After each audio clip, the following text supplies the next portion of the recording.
Hello, everyone, and welcome to the Babylon 5 Retrospective. Today we start a new season. No Surrender, No Retreat. Season 4. This week on the program, it's episode 1 of season 4. All right, everybody. Everyone should be pretty keen to get onto this. But before we do that, before we get into the show, I have to welcome the man, my co-host, the man who always comes back from Zahadum. It's Cam. Say hello, Cam. Good evening, Babylon 5 fans. We're on the downward slope. On the downward slope of the show, yes. And welcome. It's our new time, 1 hour early. So we're hoping that that'll help everybody get their beauty sleep a little bit earlier. Hopefully we'll see some more people coming in to watch. That's what we like. But hey, don't forget to like, subscribe, share, comment, do all those good things. Let's say a real quick hello to the viewers in the chat who have identified themselves.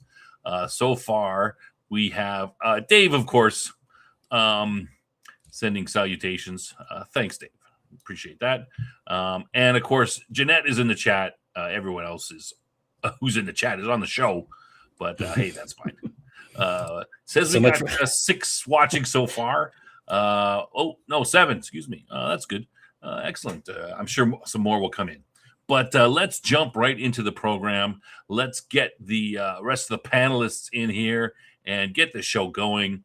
First of all, we've got Madman with the show. Welcome, Madman, one of our semi-regular co-panelists. Good evening from the fortress. And, of course, our other semi-regular co-panelist all the way across the pond, it's Dean. If you go to Zahadum, you will die. Damn, I'm not going there. And, of course, our last panelist, the man who is a regular on the show and one of our co-panelists, it's Death Angel Shadow. Welcome. Hey. Hello. You know, just a quick note occurred to me. Dean, this is the hour of the wolf for you, right? It is. It's 3 o'clock right now. It's perfect. But if I've only just realized that I should have had my vodka beforehand, though. Yeah. Well, and make sure you have 1 big glass and 3 little ones. Yes. Don't give away too many of the trivia questions. Not that you guys know. Isn't that our job? We just can't do it once we give the trivia away. We would have started right on time, but Jeff was a minute late, and then the program crashed on me. I had to reload, but we're good to go. Blame me. Everybody always wants to blame me. That's right. All right. Right on. Okay. So no now trivia, right? We got no trivia from last week, of course, because it was the wrap up. We have some trivia later for this week episode. But let's just jump right into the program. Cam, if you want to do the quick summary, and I will get to the detailed summary as quick as possible as well. Will do. Okay. This is episode 67 overall. Of course, season 4, episode 1, The Hour of the Wolf. Start over again. Written by J. Michael Straczynski. Original air date, November 4th, 1996, and production code 401. Ivanova, Delenn, and Lita travel to Zahadum to search for Sheridan, while Jakar ventures out to search for Garibaldi.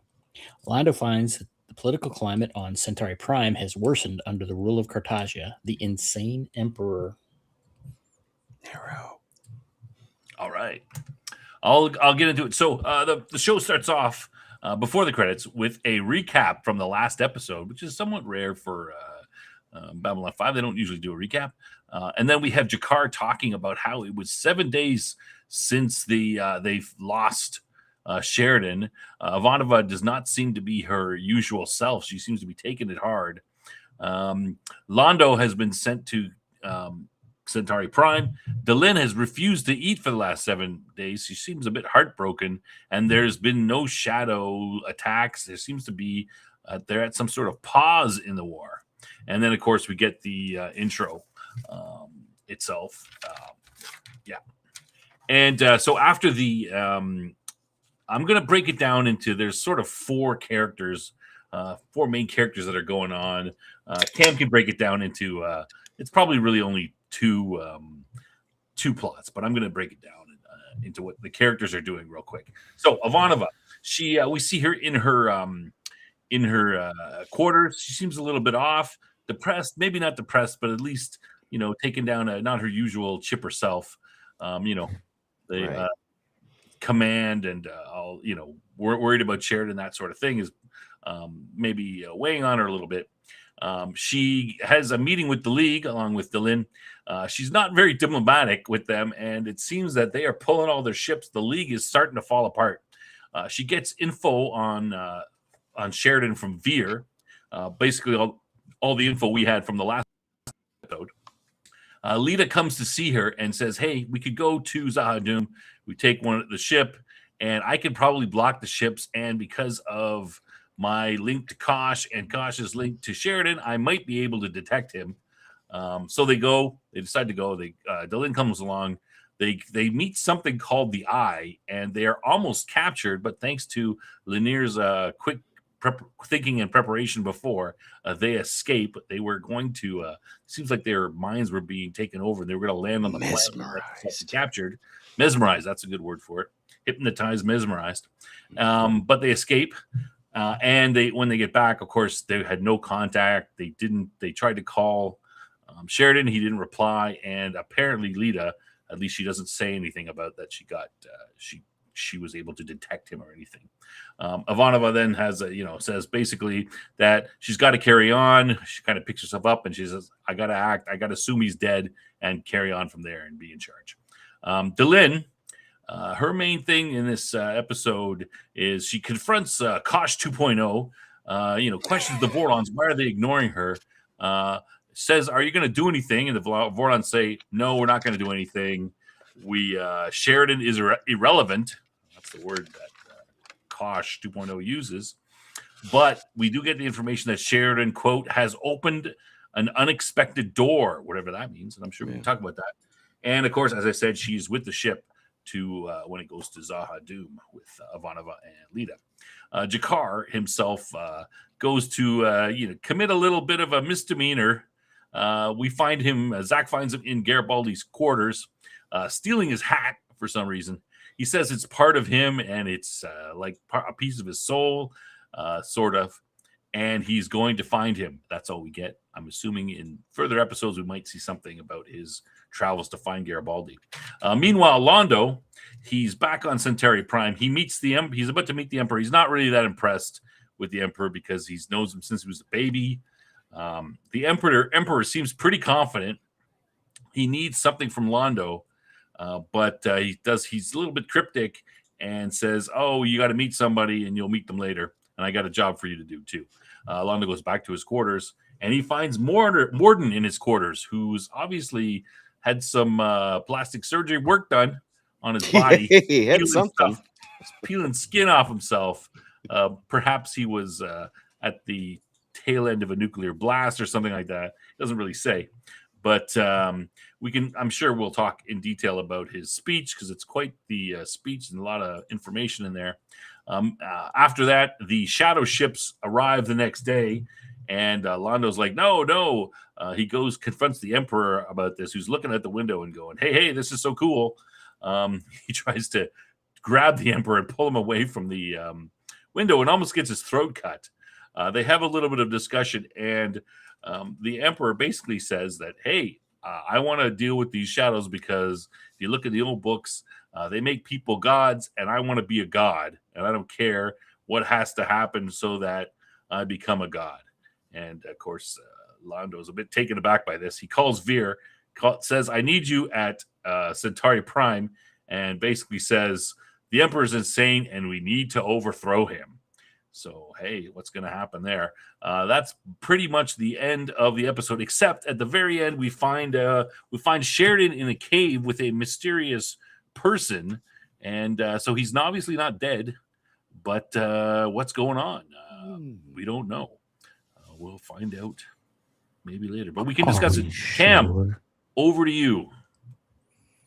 Okay, as you said, I agree. There's two main plots. They're kind of I'm not sure you could say one is A or B. They're both important, but it's basically the B5 alliance, Ivanova, Delenn, and company, Mhm. and the second would be the Centauri Prime storyline, and kind of a third, just a snippet of it really is the Jakar beginning to search for Garibaldi. All right, well, let's start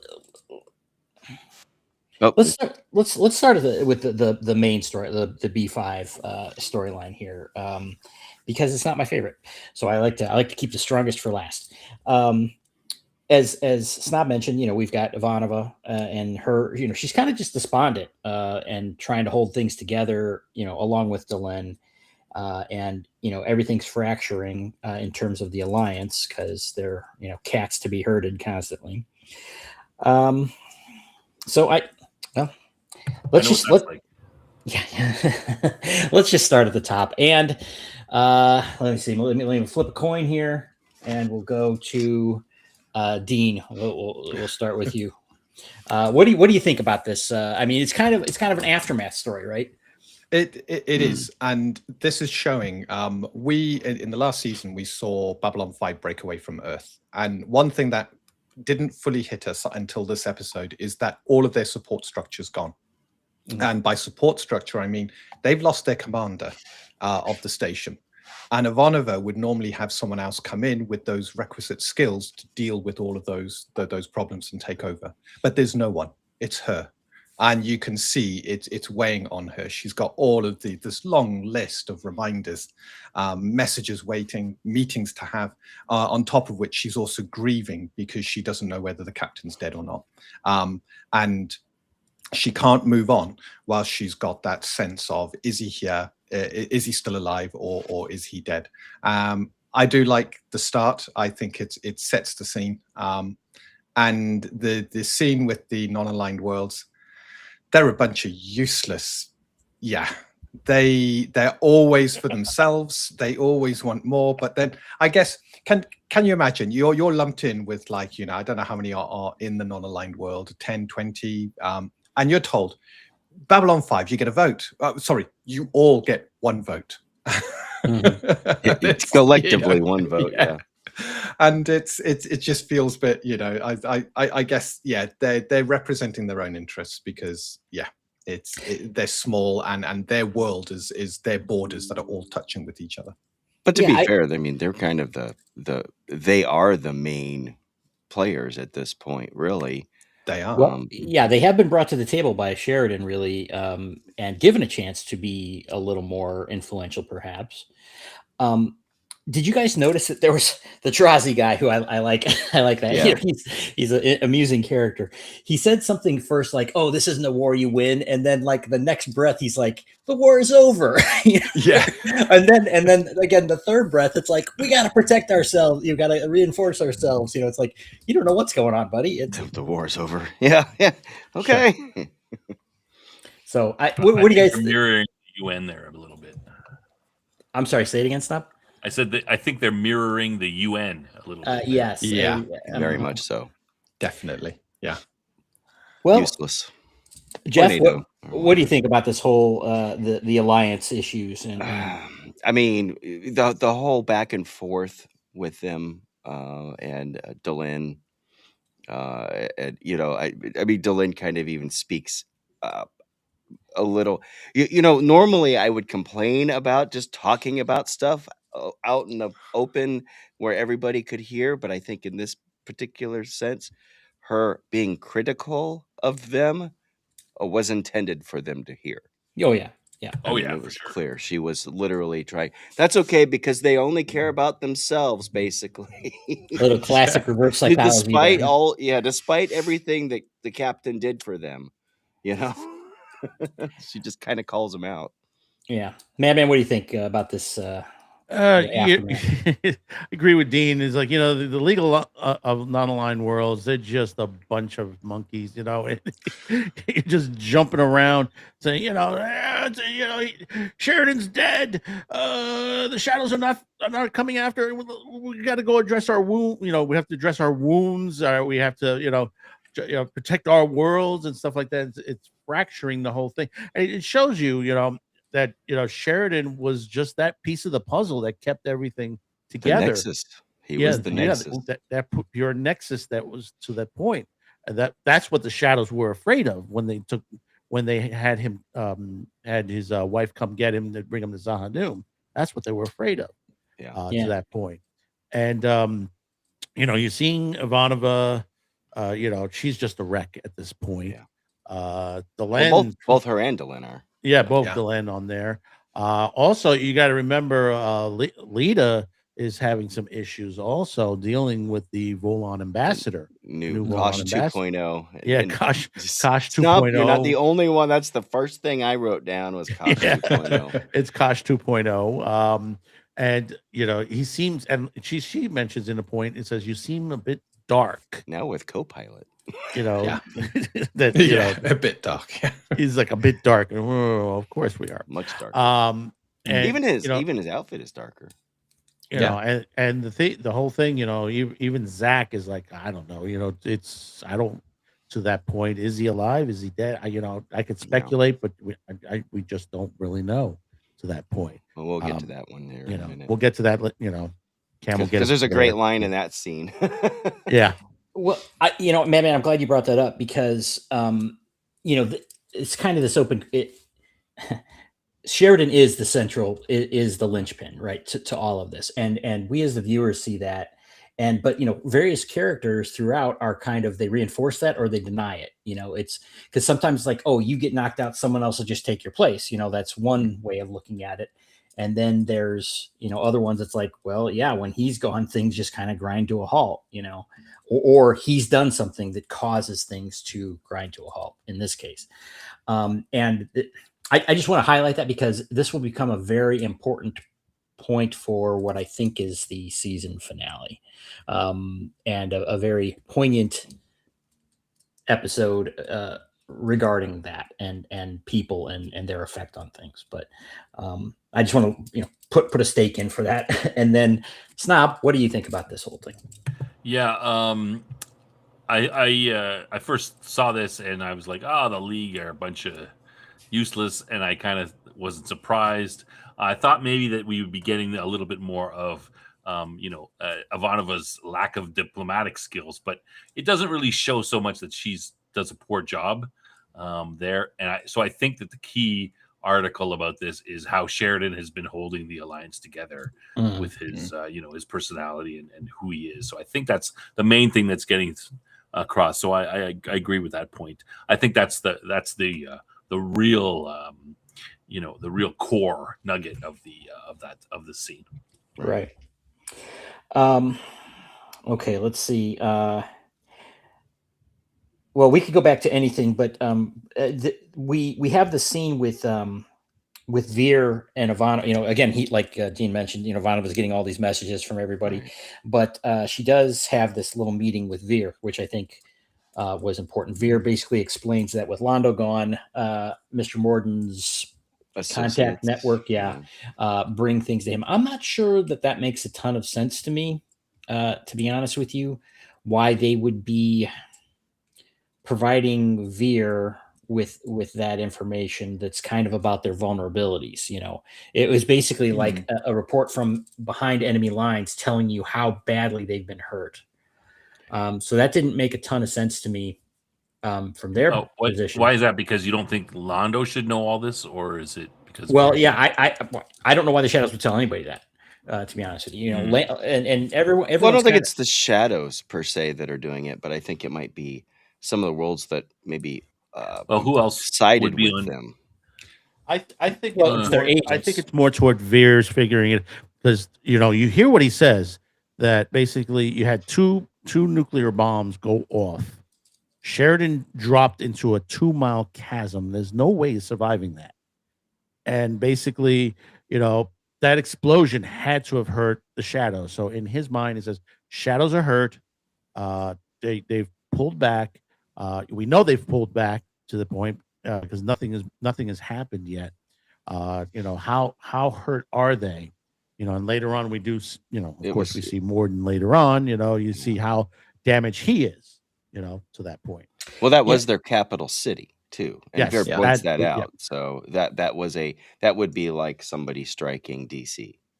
here in the Yeah, state. yeah.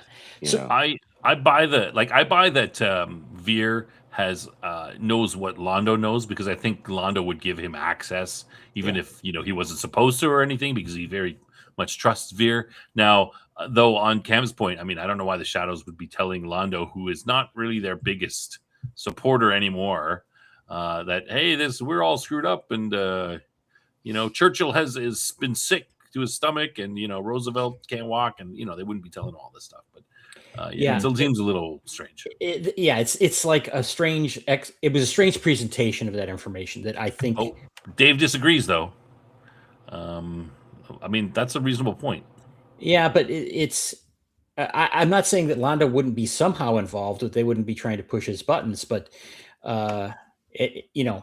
we didn't see anything about Londo being directly involved in needing that news. Like, it wasn't like, oh, this happened, so we need you to do this. They clearly, we were shown that something that was going on through other channels, right? Well, Yep. But remember, Cartagia had said the reason why he's there is to be a link to the Shadows.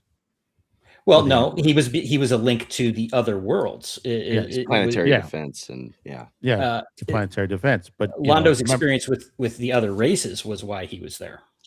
Yeah, but the thing about it is, later on, Cartagia saying that you were asked for by the Shadows. well, That's true. we're not there. yet. Cartagia brings we're him not there back yet. to But link to be the link with the Shadows. Yeah. Well, in any case, this is a big bit of information for Ivanova, right? And she reacts kind of, I mean, it's a bit overwhelming for her, obviously.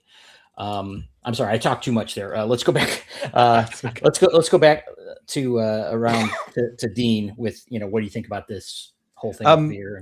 And it's a great way of getting the information across, and I kind of agree with you. Unless the idea here was the Shadows wanted to start to control the narrative, there's no way they could hide what has happened. There's rumors flying around, but the message they're trying to get across here: your captain is dead, and the best way to do it, it's not without precedent that the agents have contacted Veer separately from Londo.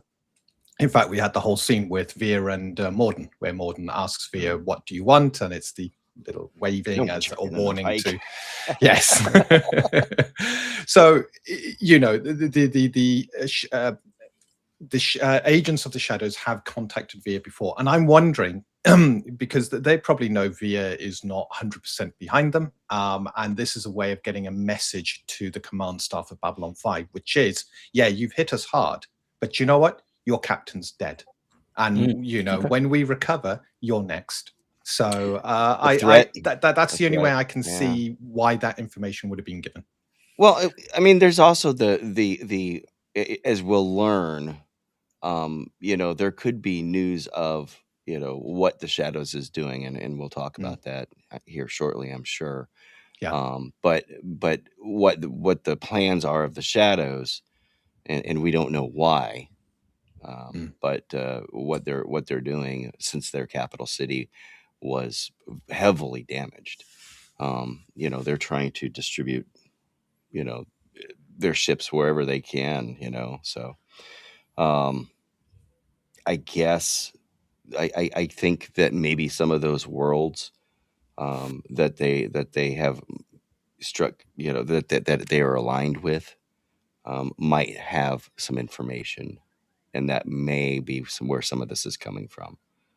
From not from the Shadows directly, but from those other worlds.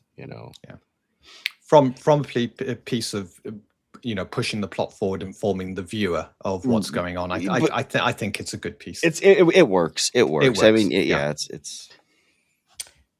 Madman, what do you think? Yeah, it's to the whole point of knowing, and I think it is.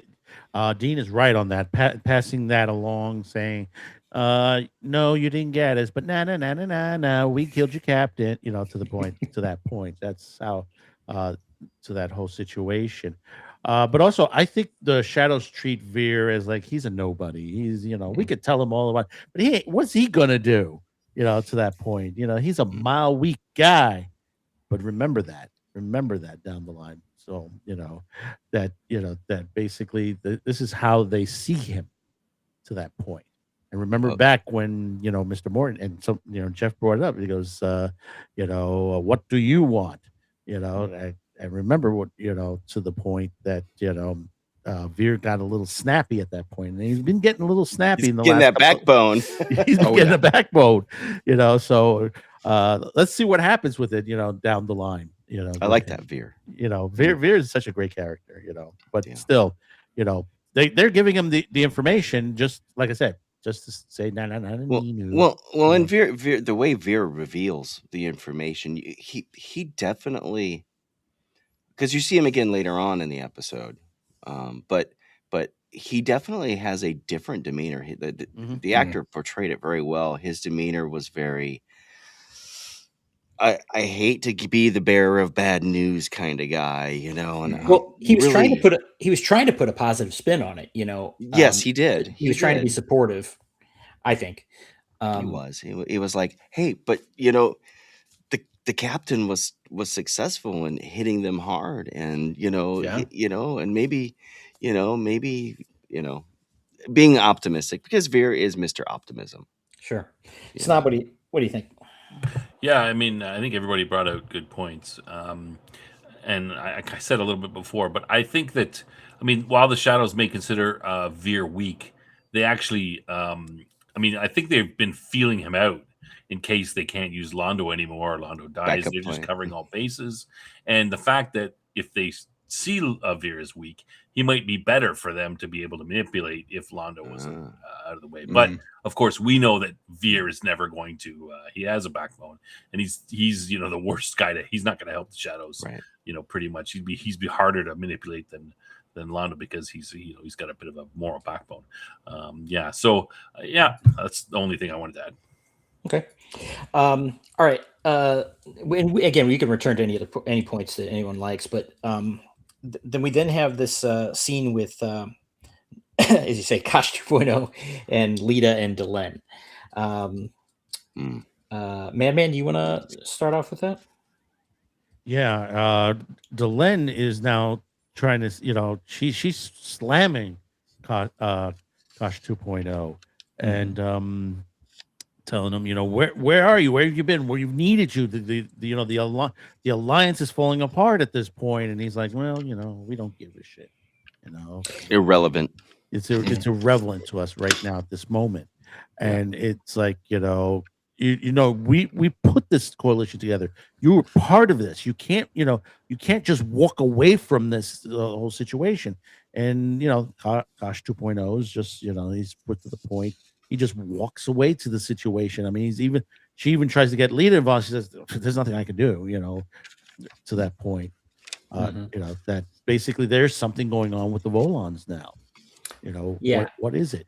Basically this Kosh or this Volon is very dark. I call it the evil Volon in a way. I think it's like the War Doctor versus the Doctor. That's a very good analogy. Yeah. Good analogy. Well, and this is the point where this Kosh says Sheridan's death was irrelevant, right? That's right. Specifically dismissing Sheridan's importance, whereas clearly the original Kosh was very focused. He saw something important. Father figure. Yeah. He mentioned also that Kosh 2.0. He says Sheridan's job is done. It's no longer to this situation anymore. Yeah, and this brings me back to remember about when Lita said they don't accept this loss well. It's like, are they just like unhinged at this point? It's like they're just completely off, or is it this particular Vorlon that's we don't see much insight into the Vorlons, right? Well, we don't see a lot of Vorlons, right? So we've just seen getting it through him. We've seen 3, yeah. 2. But remember, the Volons are interconnected. As far as when Kosh, the original Kosh died, all the other Volons knew he died. It was mentioned in the episode. Yes. Well, yes. I think much in the way like, I hate to go out of universe, but much like a Jedi sense, the loss of all the other Jedi or something like that. I don't think that it's that they're. Yeah, we never make references to other stuff, right? Never, absolutely never. not. No. But I think they are linked maybe in that kind of level, but they are individuals. They are not they're Yeah. not a collective hive. No. They're not like Yeah, a board yeah. type collective. No. Yeah. Yeah, Right. no, of course. We're looking at. I think it's Elkesh is the name of this Vorlon. Yes. And we've seen him before on Member. I made a comment about, with the armor, it seems to be a more warlike Vorlon rather than an ambassadorial spiritual Vorlon. It's like a sleeker, more yeah, combat. He's yeah. got the red eye as opposed to the yellow. Yeah. But it's interesting, and you mentioned it earlier, Cam. It's he has opened an unexpected door. We do now what must be done, and his purpose has been fulfilled. I think, as far as the Vorlons are concerned, Sheridan's done. He's done whatever he was meant to do according to their plans, and he has caused something unexpected to happen. Is that unexpected thing the weakening of the shadows? Because these are two equal forces opposed to each other. Both with their own way of how to guide the younger races. And Sheridan has just blasted the capital of the shadows. I wonder what the Vorlons mean by that unexpected door, and the fact that they must do what they must do now. And everything else is irrelevant. Sheridan's irrelevant. Respect is irrelevant. All of a sudden, we've gone from this guiding Kosh to a Kosh who thinks Babylon 5 is irrelevant, and that things are in motion. Everything's just a puppet, right? Yeah, absolutely. I'm wondering whether the mask has now slipped, and we're seeing the Vorlons for who they are. I think that's a very good possibility. What I'm thinking most likely, though, is going on is Kosh, the real Kosh. As far as we know, he's gone. But this is, like I said, the War Doctor. This is the War Vorlon that's come into, okay. And I think the unexpected thing that Sheridan did is he was expected to lead the brigade, not to go right into Zahadum. I mean, they were warning him not to go. If you go to Zahadum, you will. And he said, "You know what? If I follow that advice, I already know what the outcome is going to be, most likely for that. What if I twist it?" And that's what they didn't expect. The Vorlons wanted him on the front lines, leading the charge of all the Army of Light, And there's also this bit where when Sheridan pressured Kosh to attacking the shadows that one previous time, and Kosh made the point. He's like, I'm not going to be able to be there. So it's like, did they have a plan, that had been interrupted, further? Because it seemed like Kosh was like, no, there's something going on. And then Sheridan forced him to do something different. He changed the plans that he diverged from the plan that the Vorlons had set up.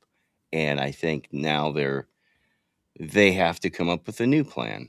And remember, also Kosh had mentioned before his death, when Sheridan forced the Volons to attack, that there's not that many of them left, and that basically by doing this, it basically tips their hand to what they, some of the things they've had planned. And being obsessed with order, opposite of the shadows being obsessed with chaos, changing plans is probably a very uncomfortable thing that they bristle at, right? Yep.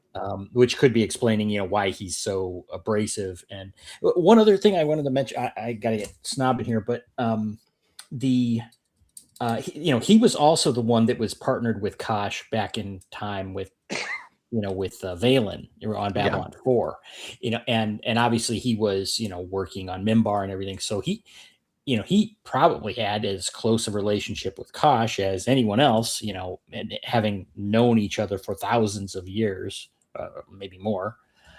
So, we don't know much about their psychology, but, he could be very personally affected too, why he's, reacting so badly. But we just don't know. I guess we don't really know. Snob, what do you think? Yeah, I was going to say, I think the two most important things about this part is, number one, what Dee mentioned, the unexpected door. And also, we kind of find out that our original Kosh is like the good cop. He's the nice Vorlon. But I'm wondering, further to what you guys were talking about just now, I'm wondering if the whole order thing is that maybe the Vorlons are not so different from the shadows in the sense that they expect a certain thing to happen. Oh, we're going to have this grindy war, and Sheridan's going to fight with it, and then maybe we'll win, maybe we'll lose, but it'll be really close, and then both sides will achieve their objectives in a sense, like the Vorlons and the shadows. The shadows will get to they balance each other out, winnow out the weak, maybe not as much as they wanted to, but somewhat. And then the Vorlons will get. The Vorlons will. Oh my God! What? The Vorlons got snob. Oh, there we go. And then the Vorlons will get whatever they want, and maybe they're a little bit upset about the fact that Sheridan's actually trying to win the war and do something unusual, and throw a little bit of chaos into the plan there. What? Winning a war? Why would that be a bad thing? Sorry. I think you're right, Snob, in that we're seeing elements of both sides mimicking each other. So on the shadow side, we're all about chaos and disruption, but we then hear Morden, you do what you're told. You have to follow their orders. And then on the Vorlon side, we're all about order and direction. And now they're going in this sort of chaotic, what are they doing? And you're getting that mix of the two. And I think you're right. In the past, it feels like they've been the puppet masters, and the galaxy's done what they've been ordered to do from both sides. And then the result is they both kind of win. There's a bit of order on this side. There's a bit of chaos and loss on that side. And then they go to sleep for 1,000 years to redo it again. Yeah, that's exactly was my going over this is my thinking. So these guys are not really that different. Their methods are slightly different, and they seem to have it's like almost like a game to them, right? We've come to this agreement that every 1,000 years we're going to get up and we'll fight with each other a little bit, but none of us will die. Our proxies will die and we'll still live, and we'll stop you'll stop us, but you'll get a little bit of you'll get a little bit of, you'll be able to get half of them with your way, and we'll do half of them with our way, and then hey, everybody go, it's good to go. Are we just toys for them? Is that what it is? Seems like it. I'm not liking these Vorlons or shadows anymore. Well, that's you guys bring up some good points. It's like, what exactly is the situation the Vorlons are seeking?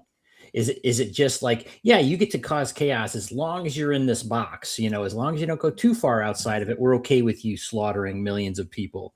And I don't know that that's the case, but it seems like they're certainly not acting when they could be acting, because we've seen demonstrations of it. We know what they can do if they choose to. They have what, once? Yeah, I think just one time. But didn't we learn? Now I think that the balance might be off on this quote cycle, if you want to call it that, a little bit, because what we saw about Sinclair going back in time and reducing the number of shadow ships to only a third of what they were before. So it's like the Vorlons have a little bit of a leg up this time, I think, because of what Sinclair did. I'm not sure. Yeah, but it does feel it. Yeah. Yeah, that was the hint with the whole, the time travel stuff, that things would be a lot worse. But if the Vorlons are don't consider it, it's worse. No, it's just that they have a bit more of an advantage. They might not be trying as hard this time to get things back in balance or something. I don't know. It's all pure speculation on my part. They also seem to have had this almost unwritten rule that they won't directly attack each other. Yeah.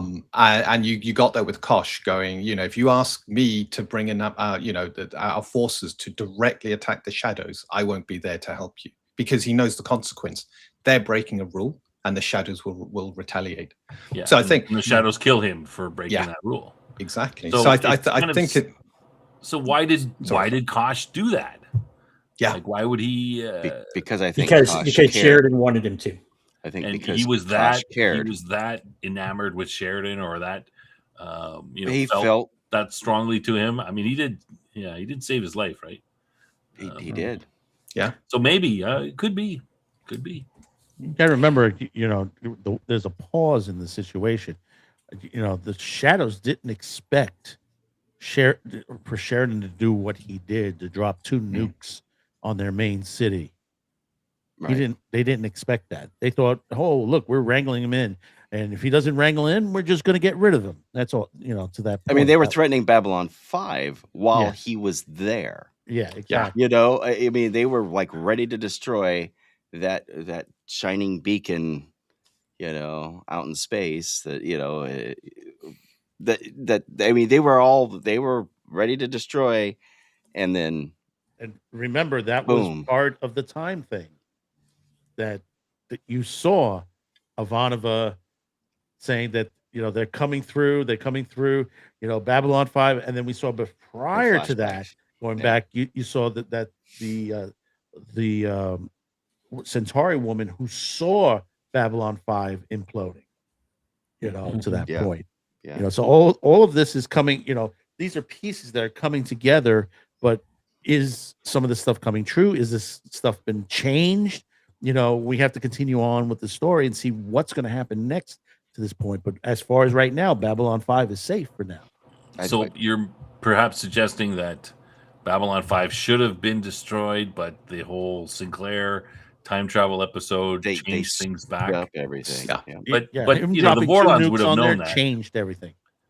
Oh, no, I mean before that, yeah. Yeah. Well, nobody. Time travel for In other words, the Volons. I don't think the Volons and the Shadows realized that Sheridan was going to do this. That I mean, No, he was I going to agree go to with that. Zahadum, but they didn't figure out that he was going to drop 2 nukes on them. There you go, Star Killer all over again. He basically he did something unexpected. And I said this before a couple episodes back. Yeah, Sheridan just loves dropping nuke mines and. Well, I mean, that's what the aren't there wasn't there like 200 of them? Yeah, there's about 200. Yeah. They got, and of course 2 are missing, but but I mean, that was kind of his plan, was to get into a confrontation with them, and of course find out where the Shadows were going to attack and then mine the area. and who's piloting most of these shadow ships? When you think about it, I'm assuming it's other races, but some humans. do you think it's the Shadows doing it? I mean, No. we know they were. I mean, we're basically I fighting never really thought ourselves of that, through but- different ways. Shadows have their don't forget, Shadows have their servants. Yeah, I never really thought of that, but I assumed it would be humans and other races. Well, I mean, we saw, when we liberated the weapon, which was really just a bunch of telepaths, Yeah. Okay. The next, we then see this scene with Lita and the Vorlon, with her gills and she mentioned specifically that she was transporting him somewhere. Mm-hmm. I'm not sure what happened, because they had the scene, with the 2 of them separate, and then we just see this scene where they're doing that. So in between time, did she take him somewhere that we just She didn't must see? have. But But we find out confirmation about something that we've suspected. Go ahead. In that scene, because we've suspected that the Vorlons use humans for transport, Right. so that they can kind of go clandestine. Yeah. Walk among the little people, so to speak. Just to bring up the crew complement of the Icarus was 140. Okay. So you figure you minus Mr. Morden. We know of it's 3 or 4. At least 139 members that might have been turned into shadow ships. Yeah. Right. Well, and don't forget that of course we know Morden and what's her name, Anna or whatever. Anna was pulled out of the ship. Yeah, but she was supposed to be. And what about the man in the middle guy? Was he part of that? Justin. Yeah. Justin is something else. He's not. Yeah. He wasn't IPX. Yeah. Okay, and then the Asian dude, wasn't he there too, or part of that group? The one that I don't know if he was on the mission or not. yeah, I don't know. We didn't get a clear, but I suspect there's more than just the. Are you talking about Dr. Chang? Yeah. Yeah, he's listed on the expedition. He was the expedition Oh, leader. is it? Right. Okay. So because they referenced him a lot in that episode. Yeah. So the question is how many people? Because they built a complex for them. They don't build a complex for like 2 or 3 people. You No. know. But you got to remember they formed this secret alliance with Earth. So how many people since then have been ferried to Zahadum to perform various tasks or to help the shadows or so forth? True. And just to answer Outpost Nerd, they wanted to get telepaths into their ships, but that was foiled. The ship of Tears, that ship was captured, and the telepaths were taken away. If they had got telepaths into their ships, then they couldn't be stopped by other telepaths, and that was their ultimate goal. And the whole telepath thing seems to be something the Vorlons kind of kicked off over the last 1,000 years. So they kind of escalated on that side. They interfered with our DNA. Exactly. And I And mean that yeah. was explained like what, one of the last 2 episodes or something like Yeah. that. Yeah. Where they said, because we were always wondering, when the hell did all these telepaths come about? It was a fine final 100 episode. years. Yeah. It was like, really? So we've only had them for 100 years. That's a lot of speculation. Anyway, wait till the end of the show. Okay, so anyway, we got to see. I'm going to go with this, and then the next with Lita's where she's going. So he tells Lita, she asks him, questions, and he just kind of ignores her, and then he says, you're not needed right now, but he says, don't interfere. It's like, interfere with what? So, and then Lita goes to see Ivanova, and we know Ivanova likes having telepaths visit her quarters, and offering her a drink, of course. And they Lita basically promotes this plan, to go and block the shadows at Zahadum, so they can see if they can find Sheridan. Let's see, Jeff, do you want to talk about that? Start with that. So again, this is this is the rescue mission that we're talking about now. Okay, sorry, I was switching my headset over. So Lita, everything from Lita with the Vorlon through the rescue mission. Okay, so Lita obviously is disturbed by this new Kosh 2.0, and he's clearly kind of mistreats her as a lesser being that and so she decides to go. And notice one of the things, I wrote it down. Did you notice she rang the doorbell? Look at that. She did not just walk in, and she rang it more than twice, like 2 or 3 times. So yeah. So everybody else just walks in. And it's like, oh, hey, what you doing? Sorry if you're taking a shower. Yeah.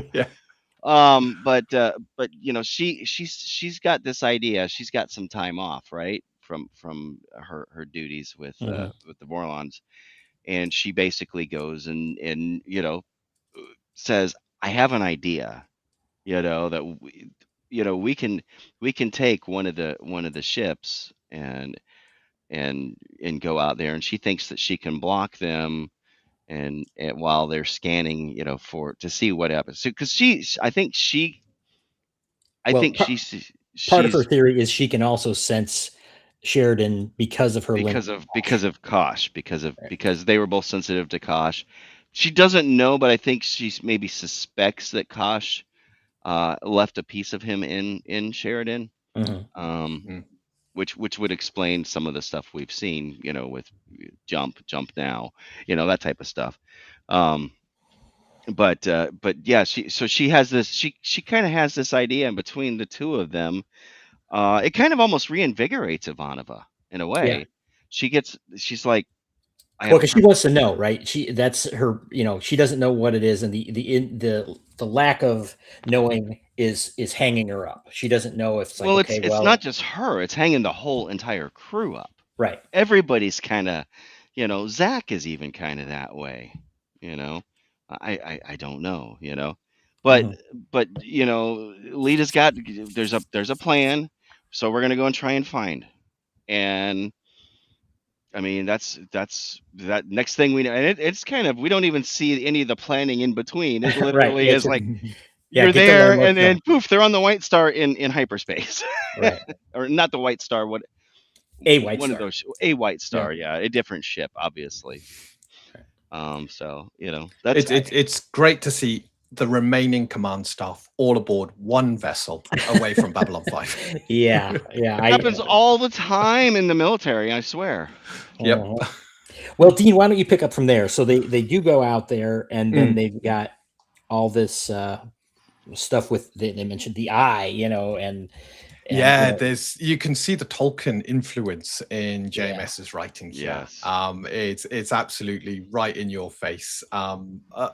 I think it's a great scene coming out, and you got Lita's black eyes as she's blocking the shadows and trying to find Sheridan. They're broadcasting on all frequencies, even though they know that's going to be picked up. And Lanier, what a brilliant piece of thinking from Lanier. Mhm. In case we get incapacitated or something like that, I program the White Star to take us out if I don't keep pressing this button. I did like the fact when Delenn was talking, trying to project her, she took hold of Lita's hand, almost to try and put her mind in Lita's mind to broadcast through her telepathic abilities to John. And I find that quite a touching scene. I do wonder what that, the eyes in space, and that is that the master shadow, their ultimate leader, or is it a defense mechanism? Is it like because we've seen it once before when Ivanova was in the Great Machine, searching for old ones. Yeah. And she got taken off the path, and those eyes appeared, and she was saying then, it knows my name, it knows everything about me. And I do find it fascinating. We know the Vorlons appear often as the father, and to talk to people. Jakar, when he was visited by Kosh, it was as his father, and so forth. And it's strange because I picked it up on this. They spoke in the voice of my father, and everybody agreed. So both sides using the father figure almost as a means of gaining authority or having a sense of authority when talking to the lesser races. So I found that quite interesting. It was interesting, but and like you said, we did see this before with Ivanova, when she was using the Great Machine, but it seems strange to me that this kind of, it's like, why aren't they doing this at other times? Do they have no means to do that? Or maybe it's just here at Zahadum is where this is, they can't reach out for anywhere. And Ivanova reached in to here, and that's why they can contact her. And now they are physically here, and that's why they can do it. Yeah. So I guess it sounds like a great defense mechanism for Zahadum, which is why anybody who goes to Zahadum doesn't return, because you hit this beguiling effect. And you're drawn in, you're disabled, and you either serve or you die, as it were. And it worked, right? It had them all. Like only Really? and So it's sort of like the Mummy, Imhotep. Yeah, and only because of Lanier's, thinking ahead, did they escape. Prudent planning. Yeah, Get the hell out of here. right. He set up a dead man switch essentially. And don't forget what they said: initiating to getting the hell out of a maneuver. Right. So I think it's kind of I wasn't surprised that they both the Vorlons and the Shadows see themselves as the father, right? That's the authority, and that's sort of the the mother is also an authority, but lesser and also more caring usually, right? So the father is this more distant figure. They both see themselves as not sort of caring for their children, but guiding them in a sense. As soon as I saw this eye thing, I assumed it was a defense mechanism that made of shadow tech that I didn't see it really as a leader, but just something that they use to protect only their home system, and it might be so rare, expensive that it couldn't be used anywhere else. Type of thing, one of a kind dragon that guards the opening to the castle, so to speak. Must have been. So they must have let the White Star through because they wanted Sheridan. Why Yeah. they didn't? Oh, Why oh, they yeah, didn't? yeah. Why didn't they pull this on Sheridan? I don't know, but Because they were Well- bringing them in to. Well, that occurred to me when Yeah. they on the replay. I mean, they invited him there clearly, so they expected him to show up. But it's like, oh yeah, we're just going to let this enemy ship that we believe that if it touches us, we die. It's just going to have free reign to float around up there. It's like, why wouldn't they? Maybe it's because they're too chaotic. I don't know, but why wouldn't they be like, no, we're just going to take that off the board. We're going to wipe that out. They could be so arrogant as to think that Sheridan is. There's no way that Sheridan is not going to agree. It could he's be. a lesser It could be. being. Yeah, I think so. Unless, If they you know, bring that makes Sheridan on his side, on their side, yeah. Plus, blowing it up that soon is like, you don't think Sheridan's going to hear that on the planet surface? Boom, or you might have his community because remember, communication. he still has his link on him. So basically, if the ship, if he's not registering the ship up there anymore, and he's going to be like, okay, we know what you guys are. I'm just saying they left a lot to chance. They took his pistol, but didn't check him for other weapons. They left his communication thing on. It was He had a second. Remember, they were coming around the shadow was coming around the corner when he pulls his secret ankle pistol. Yeah. So I'm assuming that maybe those shadows around the we're going to then hex them up with the heebie-jeebies there and put them into that. If it didn't work, they couldn't convince them normally. All right, now it's time for the mind washing or whatever. But, clearly they underestimated. Quick for them. But something you had said both sides before, underestimated us. Snob, about being the mother of the father.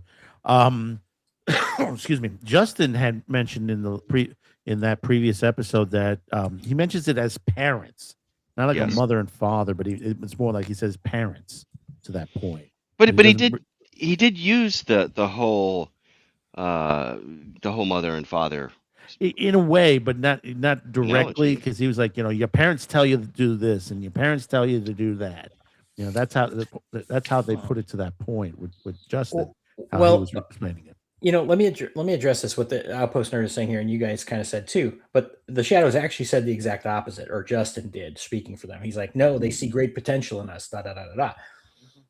I'm not sure they were lying about that. I mean, maybe they underestimated what Sheridan can do in that moment, but I think they chose the humans to the Shadows right now are what the Minbari were to the Vorlons 1,000 years ago. Right. Mm-hmm. Yeah. So the great promise they showed was as a useful tool on their board. Mm-hmm. A means, a race that they can easily manipulate, and a powerful race that will do what they want. I don't think the Shadows saw humans as anything more than that. A very useful piece. It wasn't a pawn they had on the board. It was now a rook. Yeah, I mean, I agree. I think, like as Outpost Nerd says here, the younger race is a little more than bugs. I mean, we can be a bug, but we can just be a more useful bug, right? We're a ladybug that eats aphids instead of a mosquito that doesn't, Well, I think maybe individuals they don't value, like Sheridan, even though they did acknowledge that Sheridan was kind of a key to things. So I don't know. It doesn't. There's something that doesn't quite mesh there with me. I understand what you guys are saying, that it's like they're just things to be manipulated, but they also explicitly said and backed it up with action about Sheridan being more important. Nexus. They realized that, or they wouldn't have bothered to do any of this. They wouldn't have brought him there. They would have just blown him out of the sky. Yeah, but I mean, but you can see it too. Like, okay, so Sheridan is a piece for the other side, and is a very important piece. So I can destroy that piece and deny it to the enemy. But if I take that piece for myself, I deny it to the enemy. Plus, I get a stronger piece for myself. Okay, that's acknowledging the piece matters. Yes, and I think the piece matters. If it's obvious that they want to bring him in there, right? I think Sheridan matters. Yeah, Sheridan might matter. Maybe the rest of the humans are inconsequential, other than I think generally. They don't, humans are not that useful to them overall, but there are, here's this one piece that is. I would agree with Outpost Nerd that I don't know that Justin was lying, but I think, I agree that he's, he could have. I don't think the Shadows have ever lied per se. I don't think they're necessarily liars. They're definitely chaotic, Yeah. But I don't think they're lying. I think that's almost beneath them. It's like, if I'm not, if they, instead of lying, they're just not going to tell you something you don't need to know that, or something like that. Well, I do take Outpost Nerd's point here is that, of course, he was trying to persuade him, so he's not going to say, hey, you're a worthless piece of garbage. Come join us, So I agree with that. But I also agree with what Jeff just said, that they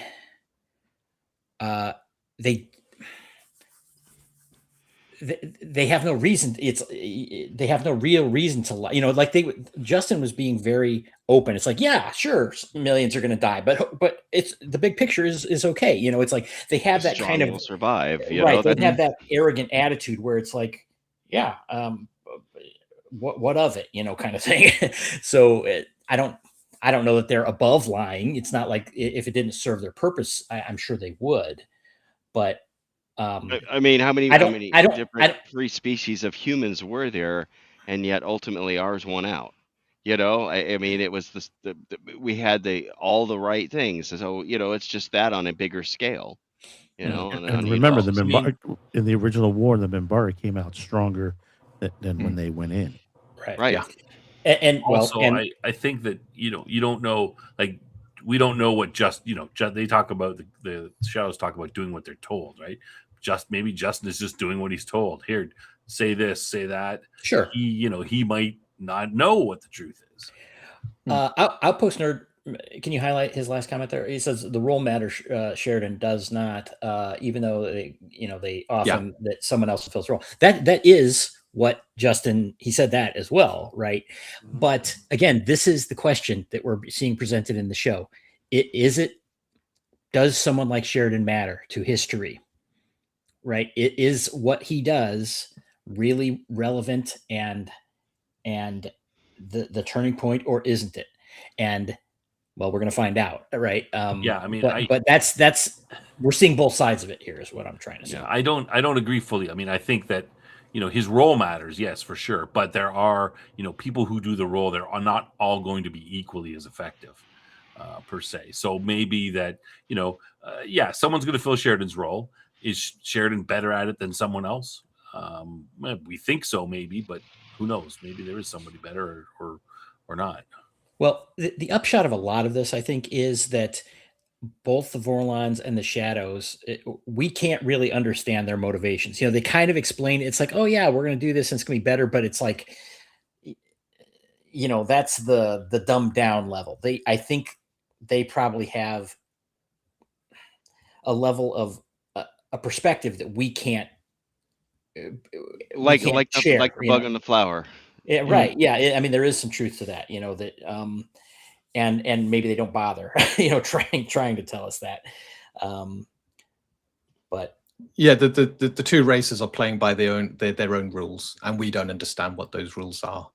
We're just being manipulated by either side into doing whatever they want, and it's a game to them. Their way of guiding us to enlightenment is to use us as pawns in their game, and it feels now like a game between the Shadows and the Vorlons. Mm-hmm. I will just note for future reference, very briefly, that this has a little similarity to the God Emperor of Dune, which we can talk about on a different show. Yeah. Okay, so the upshot of this whole adventure, though, is they don't find any sign of Sheridan. And then we end with a close-up of the insignia on Ivanova's uniform. Yeah. And then I'd like to cut to Centauri Prime storyline, and we'll wrap up at the end. So here we are back near the beginning of the episode, where Londo has arrived on Centauri Prime and is getting his quarters and things. And after his long trip, he's summoned to see Cartagia, the minister. I think he's just called minister at this point. Is kind of a nervous little guy, and very nervous. Wonderfully played by Damian London. Yes, he was. Yeah. Yes, he was. And they, he's going to meet Cartagia, and this is where Londo, talks about how he's met him before, and describing him. He doesn't respect him, in short, because he's a spoiled brat, and he goes in there, and Cartagia has this short haircut, which of course is like a non-traditional kind of thing. Their haircut being a status symbol. It's kind of a And- slap against the tradition.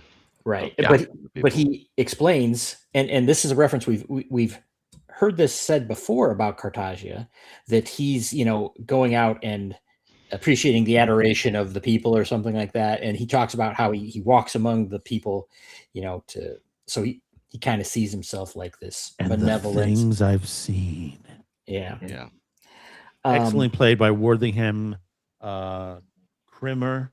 For those ladies that are out there that are watching, you probably watched One Life to Live, Reverend Andrew Carpenter.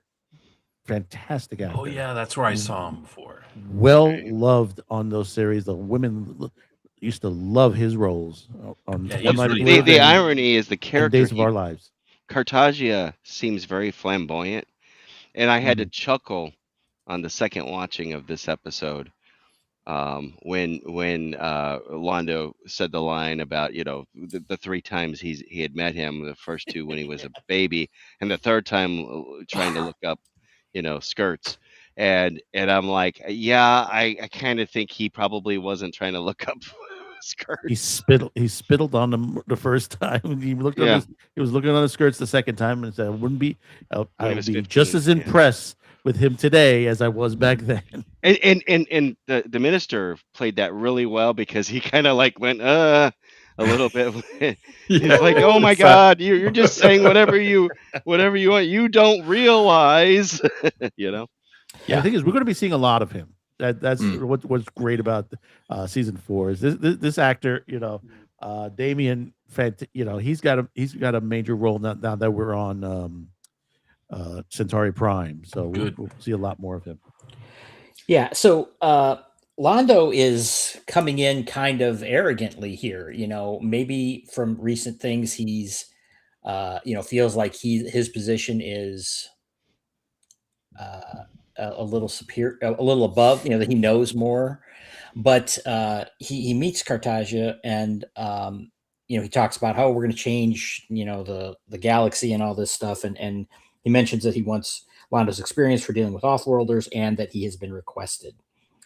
And then we have the scene with Morden. So let's go with that. Madman, let's start with you, just talking about the first segment of the whole thing, with Londo meeting Cartagia the first time, and then Londo's discussion with Morden. I love when he meets Cartagia and he's like saying, "Oh, it's been such a while, I've been impressed with you then and impressed with you now," to the point. And he gets into, like you said, the short hair. The person says, "Majesty, your hair is short." He says, "Haven't you noticed the rest of the royal court has taken on the fashion trend here now? I walk among those upon there, and the things I've seen, on there to escalate myself, and he's trying to push that he wants to be a god, and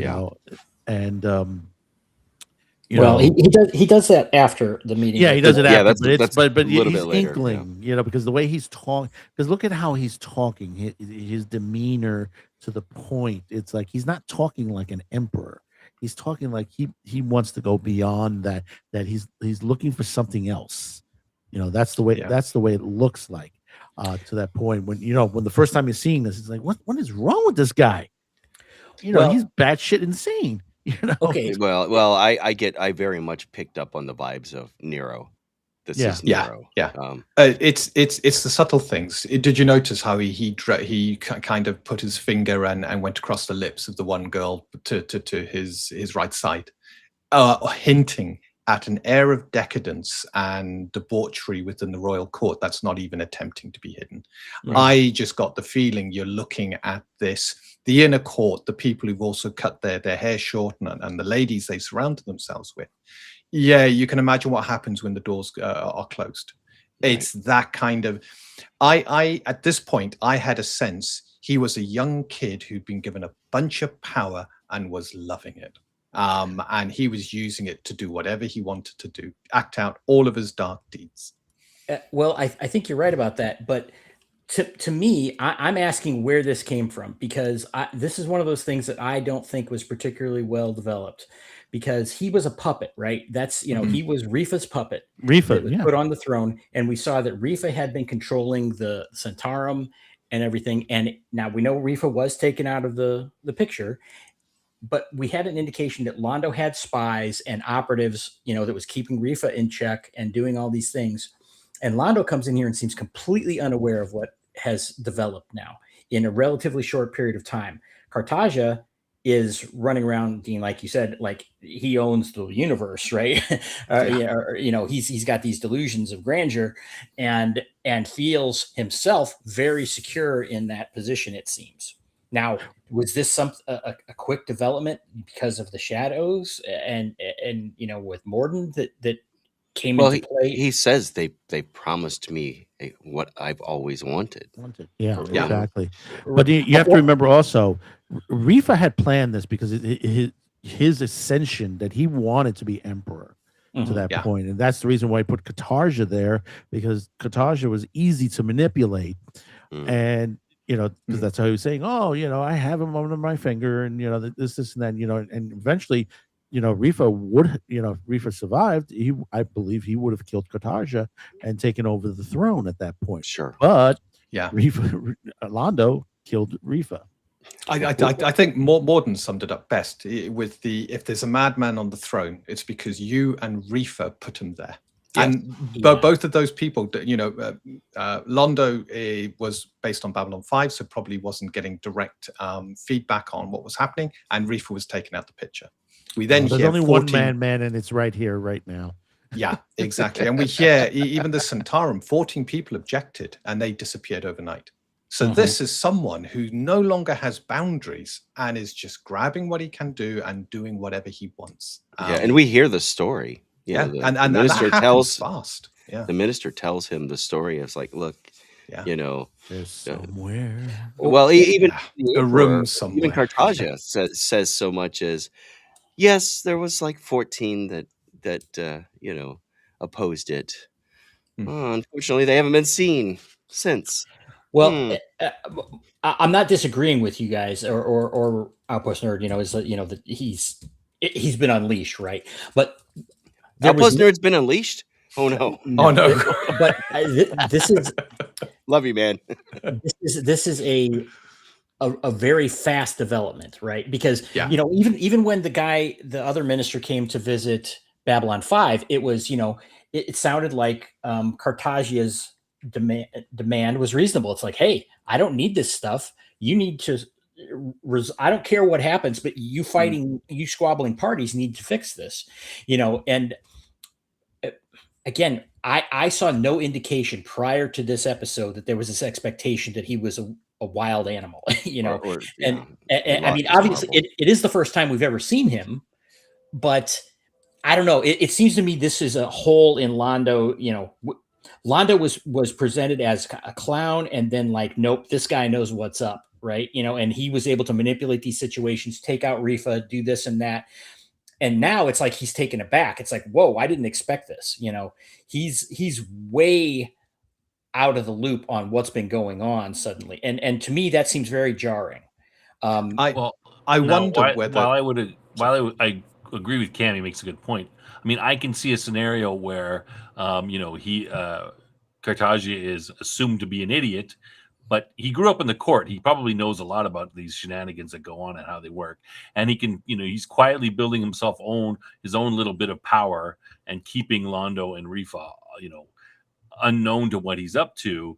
And meanwhile, those two are so busy, watching each other and stabbing each other in the back. He's able to move down the middle. And then once, set up a play where Londo takes out Rifa, and then, Londo's not paying attention, thinks he's still that little 15-year-old looking up girls' skirts. And, now he's unleashed. I also wonder how much of this, from a practical point of view, we know JMS had all of this planned over 2 seasons, and he condensed it down into 1.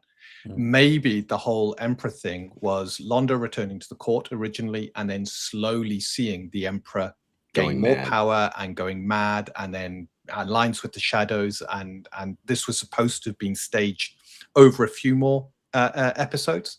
but it had to be condensed down, and kind of you miss out the lead in because you got to get to the fact that you got this madman on the throne. Yeah. You got to also remember Lady Morella's warning and her prophecy. Remember the three? You must save the eye that doesn't see. You must not kill the one that's already dead, and you must surrender to your greatest fear. Are we at that level? Have they been one or all three been solved? To that point, you have to ask the question. You have to look into this at this point. That he's here on Centauri Prime. That he's looking at that, and there's something else we bring up later on that that is part of his nightmares that is coming into I think we're getting ready to get to that part here. So, okay, here's what doesn't work for me is a delusional I want to be a god guy isn't necessarily the effective schemer guy. It's like I guess if you wield a lot of power and you could just intimidate people into doing because otherwise you die, kind of thing. I could see that, but I don't see him acting with a lot of subtlety and guile at the same time being a raving lunatic. Do you see what I'm saying? That these things don't seem to match particularly well. He's kind of mad with power, and he could become a raving lunatic after a while. Yeah. Okay, but what I'm saying is he might have people working for him that are. We missed that build up. That's right. This was a show. A tell don't show kind of thing is what I'm saying. It is, and maybe Dean's right. That this was supposed to be played out over a longer period of time, and it was like we don't have time. We just got to get to it. Anyway, that's just a point I had. Okay, so we have this scene with Morden and Londo. Where Morden is obviously damaged, and kind of very. Kind of quiet, for more, Morden is usually a lot more slick, right? And it's like he's, brought low here in a lot of ways, but he's still on track with his schemes and the shadow, where the shadows are telling him to do things. And you guys mentioned, somebody mentioned the revelations, like, you put this madman on the throne, and he has this. He doesn't seem like much of a manipulator at this point. It's kind of like, you're going to do it. Again, you know what I'm saying? There's much more of a, not less manipulation and more just matter of fact. Very direct. Yeah. Which I thought was interesting, but Jeff, what do you think about this Morden scene? Well, clearly, he's disfigured at this point. He clearly was affected by the blast. Some sort or another, and I think Londo was genuinely surprised when he walks in and he was like, "Mr. Morden, what are you doing here?" And he's like, "Weren't you told to expect a visitor?" And he's still, and it's almost like Morden himself has gone a little mad. Have you noticed that? Yeah. He starts saying, ashes to ashes, you've seen one Sheridan, you've seen them all, ashes to ashes, they all fall down. Well, you missed one line. When Londo had asked, he says, which one? Which one? Yeah. Meaning Anna, Yeah. But it's sorry. Go ahead, Dean. Yeah. I noticed, and I don't know whether you did, the similarity between Delenn coming out the cocoon and what she was covered with and what Morden was covered with. And again, it's this, I think it's a direct link to the fact that the Vorlons and the Shadows probably aren't that much different. They have access to technology that allows organic matter to be preserved or changed. So I don't know what Morden's gone through, but his mind's not fully there yet. And he's gone through a similar metamorphosis that Delenn's gone through to probably rebuild his body. He said he wasn't too close to the blast, but he was still affected. So he probably was on the back blast. Yeah, the situation. So it just reminds you what what technology the Shadows have. Wasn't Morden in the room He was in the room, but then you cut to Sheridan down a corridor afterwards. well, we don't know how nothing was far away he said in was. between. Yeah. Not there yet. Hold on that. Yeah. And Morden could have left that room too during that fight. You know, we I don't know that. imagine when shots were being fired, Morden probably had an escape route and got out of there fast. Yeah. Or tried. Let me address what Outpost Nerd said real quick about Emperor doesn't have to scheme or be sneaky as absolute power. That's not the system that the Centauri have been presented as having. He was a puppet at one point, and the Centauri. Now he might have recently grasped power of that level, but traditionally that was not the situation that was going on until very recently, perhaps. But maybe it is now. Maybe because of his deal with the shadows and such, that he now does have that power.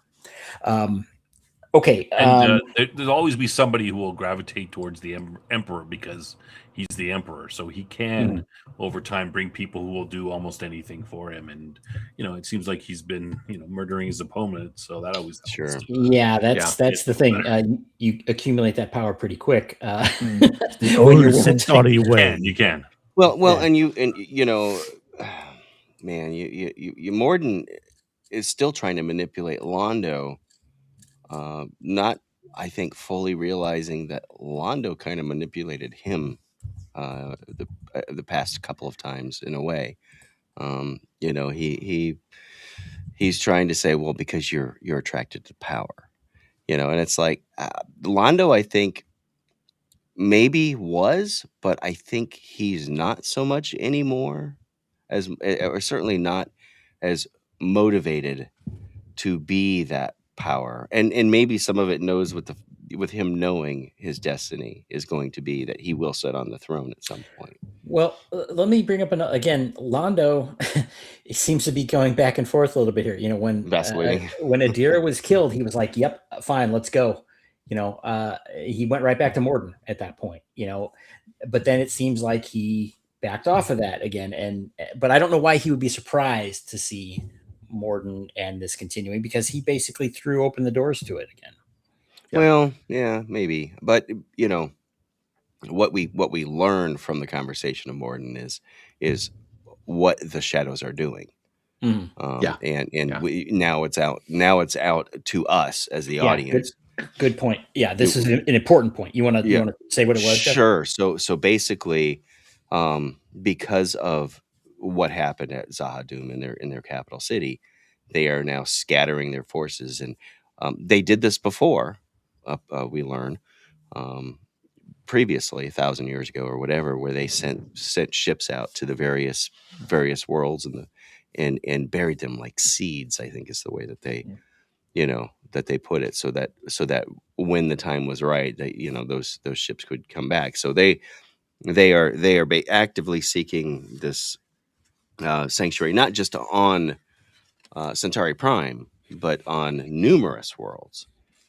So we haven't even begun to learn where else. But this is a what's the name of the island? This something or other, Celia or whatever. Selena. Yeah. So I've just given them the island. There's not a big population there. There's nobody there. It doesn't matter. The island of Selene. Yeah. So the fact that they're it's like, really, and this is of course where we also learn that it's like I'm sure that the Senate will never have voted for this, and it says, well, there were 14. It was passed quietly in the night. There were 14, and those people haven't been seen since, and and of course then we learn later what probably happened to those 14. Let's go to that. Let's add that next step in here. That they have the scene where Londo conveniently has had his black coat sent out for clean to be cleaned, or the minister did it for him, and then Londo has to wear his purple coat to go outside and see what has been happening. It just happens to match up. In purple. Yes. How else would the prophecy and dreams be fulfilled? Yes. I thought that was kind of clever, though. That I didn't pick up on why they did it, but now it makes sense. Yeah, it's like because we have to show that scene. Now remember, we've been told this twice prior to this. First time is back when Kefir died, and he sent out that image of the shadows, and Mr. Ungawi came to Babylon 5, started asking everyone. And they went to Londo, and Londo says, "Well, I had this dream, I've seen these things, on Centauri Prime somewhere. I've seen it on there." And then you go over to season 2, episode 9, The Coming of Shadows, where he's having that nightmare where he sees the exact same thing you saw in this episode. You saw, the sky blackened out by shadow ships coming across. And then, when he walks out and says, "Oh, what's going on? What's going on?" And he looks up, he says, "My great maker." And he sees, the reality has, the nightmare has become reality. The reality. Yeah. Yeah. I wondered, did they reshoot this scene? No, or did they use footage from the original? And It that's was why the it was the same scene, which is why they had to do the purple coat trick purple in coat this thing. episode. Yeah. But he was still stunning in purple. Let me jump in for a second there, Cam. Sure. We got looks like we got 60 people watching. Hey, great! Thanks for everybody who's coming by. Hope you're enjoying the show. Like, subscribe, subscribe, all share. that good stuff. Zakad, well, welcome, new viewer. We do this every week. And I know you mentioned the collectible card game for that, as Cam I think has mentioned on the show before. We were going to talk about it, but there's some spoilers, so we're going to save it to the end. We still will be talking about it at some point here or on one of our related channels when we get near to the end and there's not such a big problem with spoilers. So yeah, maybe we can you can contact us, one of us, Cam or myself, and we can set that up, or at least have your contact information when it comes time. And also, I was going to say, Zakad, if you can find, I am on the hunt for the Babylon 5 role-playing game stuff. So I'm a tabletop gamer. So I think I've got one of those books. Yeah, I've got a couple. In the garage. You want to send it to me, Dean? I'll have a think about it. I need to root it out first. And lastly, as we know, we have a guest spot on the show. There's no guest panelists per se today, but if anyone's interested, Outpost Nerd has signed up for a couple of episodes so far. If anybody wants to sign up for any episode in season 4, pick an episode or two that you really like, and just drop myself or Cam, one of us, a line and say, "Hey, I'd like to come on the show." All you need is a mic, and you got to be willing to talk. Don't have to show your face if you don't want to. And you can be a guest panelist. We're happy to have any of our people who watch the show be part of that. All right, thanks, Cam. Okay, so after Londo sees his vision coming true, he's in there, and then he goes into the throne room where Cartagia is like, "Oh, it's so glorious," or whatever, and Londo, as Cartagia accurately says, forgets himself and tries to manhandle the Emperor, and then he's way off his game in this scene, right? I mean, and maybe swords are out. Maybe reasonably so, though, because it's like, holy crap, that vision I had just happened to me, right? He's way off. And Cartagia going on about being a god, and Londo calls him insane, I think, into his face. Cartagia has this very menacing. He's like, when I'm a god, I'll forgive you. It's like, but I'm not now, kind of thing. It was like, so what? Cartagia is like, yeah, watch your step there, little man, kind of thing. But he doesn't seem very worried about Londo. Maybe still finding him useful. What do you guys think about that scene? Again, Londo has kind of fallen in my eyes from this. He was at the peak of his manipulation powers, and now he is just like in complete disarray. I think it's the reality hitting him. It's his nightmares are coming true. Yes, very much so. Yeah. I know a lot of people are talking about how the Emperor has ultimate power and stuff, but the Emperor was always kept in check by the Centaurum.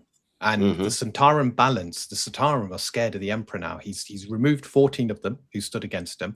So the rest fall in line. I think Londo's realizing for the first time the Emperor has power that he shouldn't have, because the Centauri have always been a republic. And as you know, the USA is also a republic, and how the balance of power is between the person who rules against the House, against the Senate. And I suspect you've got a very similar setup here. So can you imagine if the White House controlled the House completely? and the House would do whatever the White House wanted. Your balance of power is completely off, and ultimate power goes to the Emperor. And I think Londo's seeing this happening. There's no one left now to put the Emperor back in check, to make sure the Emperor does what's best for the people. Just him. Just him. He's the only one he can trust at this point now. And you put a kid into a sweet shop and then remove anybody who, you know, any adults who would see what the kid does and see how fast that kid begins to raid all the sweets. Yeah. It's that realization, and Londo is now out of his depth. He's the fact the guard moves so quickly against him. I think even because he mentioned about bribing guards and having guards loyal. I think even all the guards and anybody who he had on his side has probably been removed from that inner circle. So he's completely isolated. He's alone, which of course explains the next thing that's going to happen. But I think it's important for us to, after he leaves this, where the Emperor is like, oh, fascinating with the ships moving in, and then they run out to the sand. Was it the sand garden? I think is what they call it. And he's like, the Emperor is insane. He's talking to the minister, and he says, you shouldn't say such things. Many people that and he says, they say the Emperor has this a room that he goes to late at night, and has a table, and lined up in a line are the heads of these victims. And we do see the room. And we do see them in this episode, yes. The things I've seen today, my friends. I want to mention about. I think he's talking to them like, "Hello, my friends." It's like holy shit. If you didn't know he was crazy before, that solidifies it. You got the Emperor sitting in a room talking to a bunch of heads of dead people. Yeah. Go ahead, Snuff. I think there's a like, for as smart as Londo is, I think he's a bit lazy. So a lot of these things, like when he puts his mind to it and he focuses on the details, then he is smart and he does a great job, and no one can beat him. But when he's at the beginning of the show, when he's first on Babylon 5 and he's drinking and he doesn't care, he's not being lazy about stuff. And then he slowly becomes more involved, and he sees his power go. I think he has these little dips at occasions where he's not paying attention, thinking things that are okay, not focused on the details, and then things like the Emperor. All of a sudden he finds out, oh crap, the Emperor is gone insane and is way more power than I thought he did. Okay, let me push back on that for a second, because the last episode, where he got his appointment, he acknowledged that this was so they could keep an eye on him. So he knew someone was trying to control him. But then he blunders into this situation as if he didn't say that or didn't take it into account. Something seems off to me with this. Well, it's like, oh yeah, they're trying to watch me. No big deal. I'm not even that really worried about it. And when he says to Veer stuff like, oh, I'll find my throat cut sometime. I mean, that's true. That's how the Centauri operate. But, he doesn't seem to take it too seriously, right? Like, he's got this idea that he's smarter than everybody, but he doesn't put in the work to make sure that it's true. And I'm saying that I think that comes a little bit from laziness, where he's like, he makes the assumption, yeah, this is good to go. I'm not even going to bother to check in detail or look for some other things he does. Sometimes he does. The Rifa situation was very well played from, at various points. So Rifa's a threat. He's focused on it. But then the Emperor, he's this kid who threw up on me when he was he's an idiot looking up girls' skirts. Right. I don't need to worry too much about it. I got my little spies, but whatever. That I'm sure it'll be fine. They'll tell me if something happens. I'm not going to focus too much on it. I have to disagree. I think Londo is the point. Yeah, he is a little laid back, but I think he's doing it purposely. I think he's trying to calculate, his odds around him. Who he could trust, who he could not trust. To those sitting there, already he knows Cartagia is a freaking Nero. He's a insane nut job at this point that's on the throne. but Yeah. who could he trust? But he doesn't know till he Ford? gets there. Okay, well And let's then he's like, "Oh crap! I've made a miscalculation. Things are Well- way worse than I thought. Now I got to scramble. Call in Veer. let's go to that. Yeah. And so Bring now in the Veer." Londo has been taken aback, and he's like, but he recovers, which is the part that I like. He's like, Yeah. oh damn, And that's the smart part. right. And then, like you said, he calls Veer and says, "Get here now. I need you. I need a friend. I need a friend, Veer, and I need a patriot. And go ahead, Yeah. go ahead, man. It's literally he's like he wakes up Veer and he says, "Oh, sorry, Veer, I forgot about the time differential in Babylon 5 to Centauri Prime. But I need you to pack right now and need you to leave immediately. I need you here, because I need someone else part of this conspiracy." And like I said before, I said I need a friend, Veer, and I need a patriot, and you're both right now. Because he knows what Veer can. He knows right now because Veer did the Abraham Lincoln situation on there. And Veer is the only one he can trust right now in as far as a Centauri. He can't trust anyone else, so he has to build from that. Yeah, and Snob, I just want to point out, you mentioned that he says they want to unseat him. Londo said directly, "We're gonna have to kill him." Yeah. Which while I was grousing about the lack of development with this, I love that it's like, boom, it's right back on track by the end here, right? It's like, they, for whatever reason, there might've been practical reasons like Dean was mentioning and everything. It's been turned around, and this storyline is launched now, right? They're, Right. and I need to move faces of joy. So what do you guys think about that?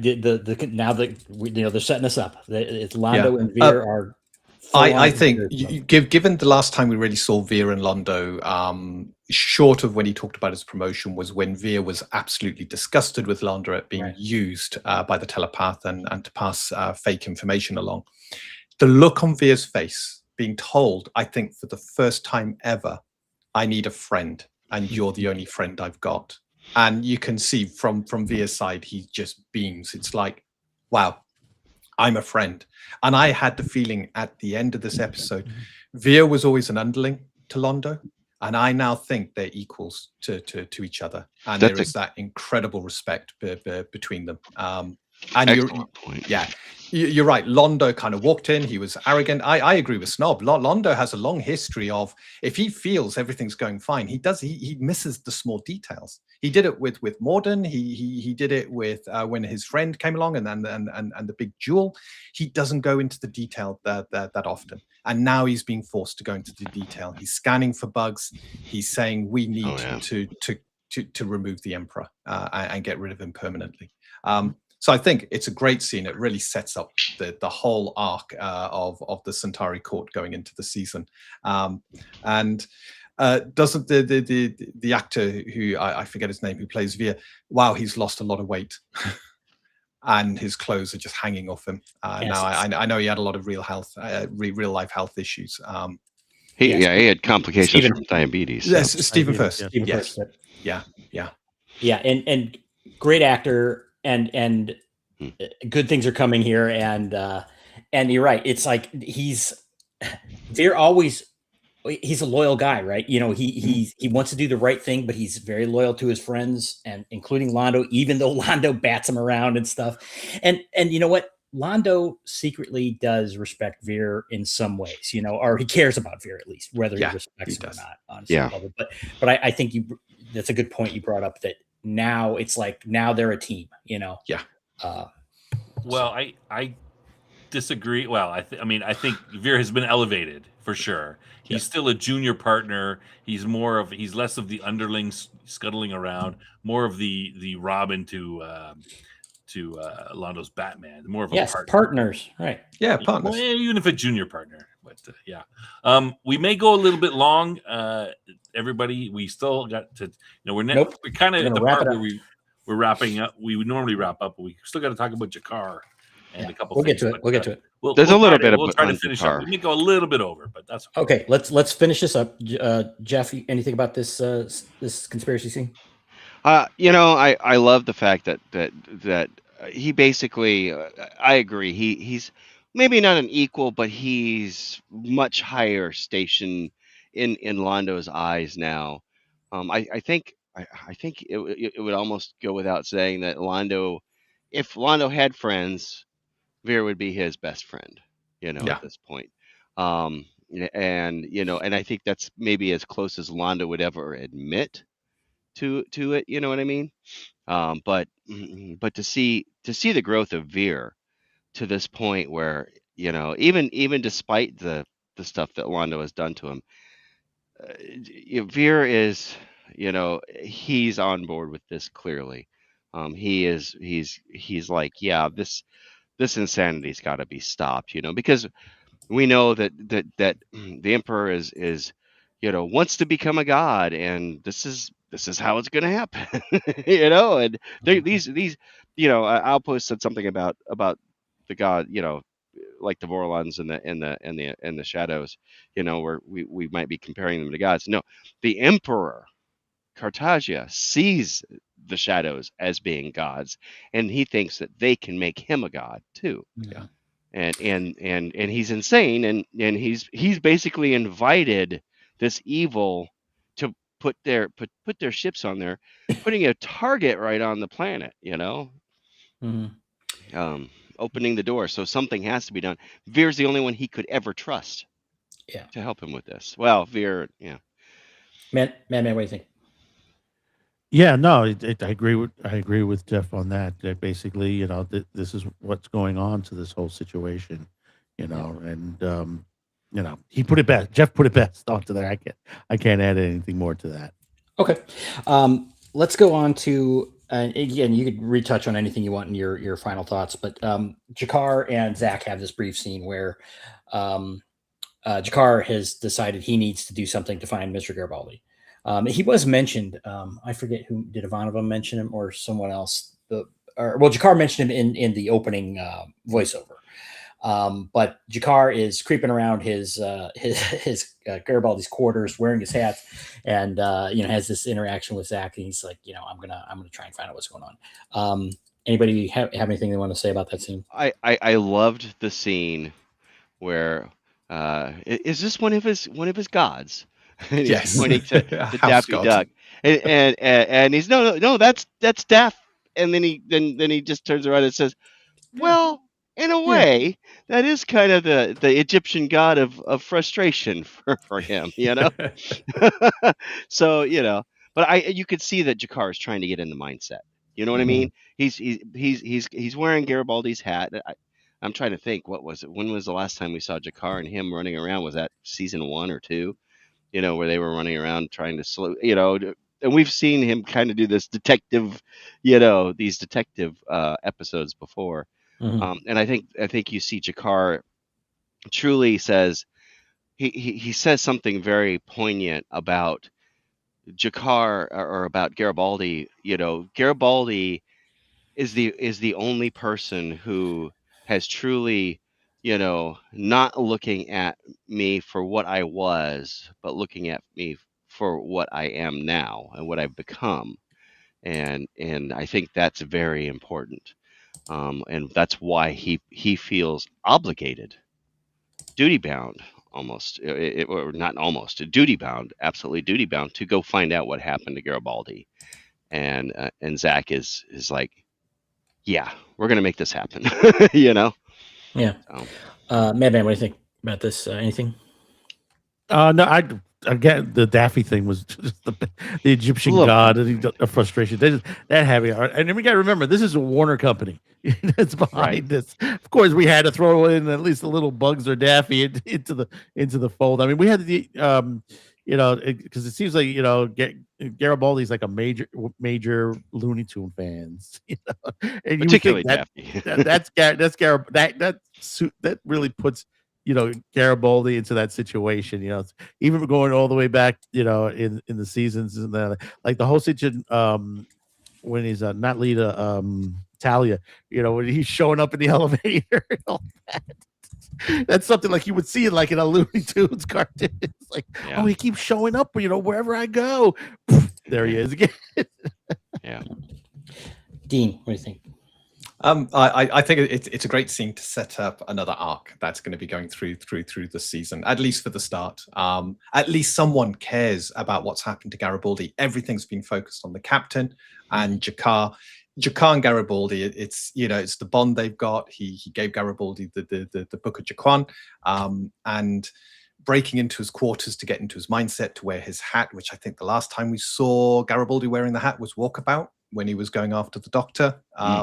So it's great, and it shows at least someone on the station cares about Garibaldi. And I'm looking forward to seeing what Jakar does to try and track down what has happened to Mr. Garibaldi. I think it's a great scene. It's really good. Okay, stop. Yeah, I mean, just echo what everybody else has said. They've covered it all. I am as well very curious to find out where Garibaldi is and what was his plan. And was he captured? Is he sneaking on that shadow ship? Did he go to Zaha-Doom? I assume he did, but maybe he's not there. Maybe somewhere else. What's going on? That's probably that's just as big of a mystery as what's going on with Sheridan. I think the question is how long are we gonna they're gonna hold this out for us now? How many episodes? Yeah. Well, episode 2 is called "What Happened to Mr. Garibaldi." I'm assuming the next episode might tell us, but I was trying to be, but yeah, I know the title of the next episode. So, but clearly, I think we're going to see Jakar in that one. So, okay, so then we have our final scene that we cut away from where the insignia. Then we see a figure wandering around in some caves, a blanketed figure, and then we see a insignia on the ground. And then we see, without too much fanfare, Sheridan around his little fire, huddling there, seemingly lost. And then this other figure shows up and greets him and asks him if he can share his fire. And he says, I'm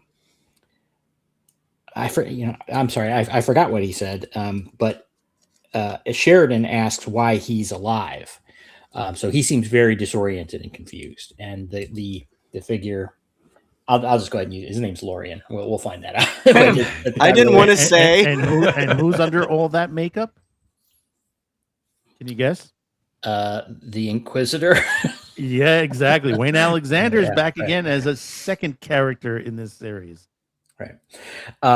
And he just kind of looks,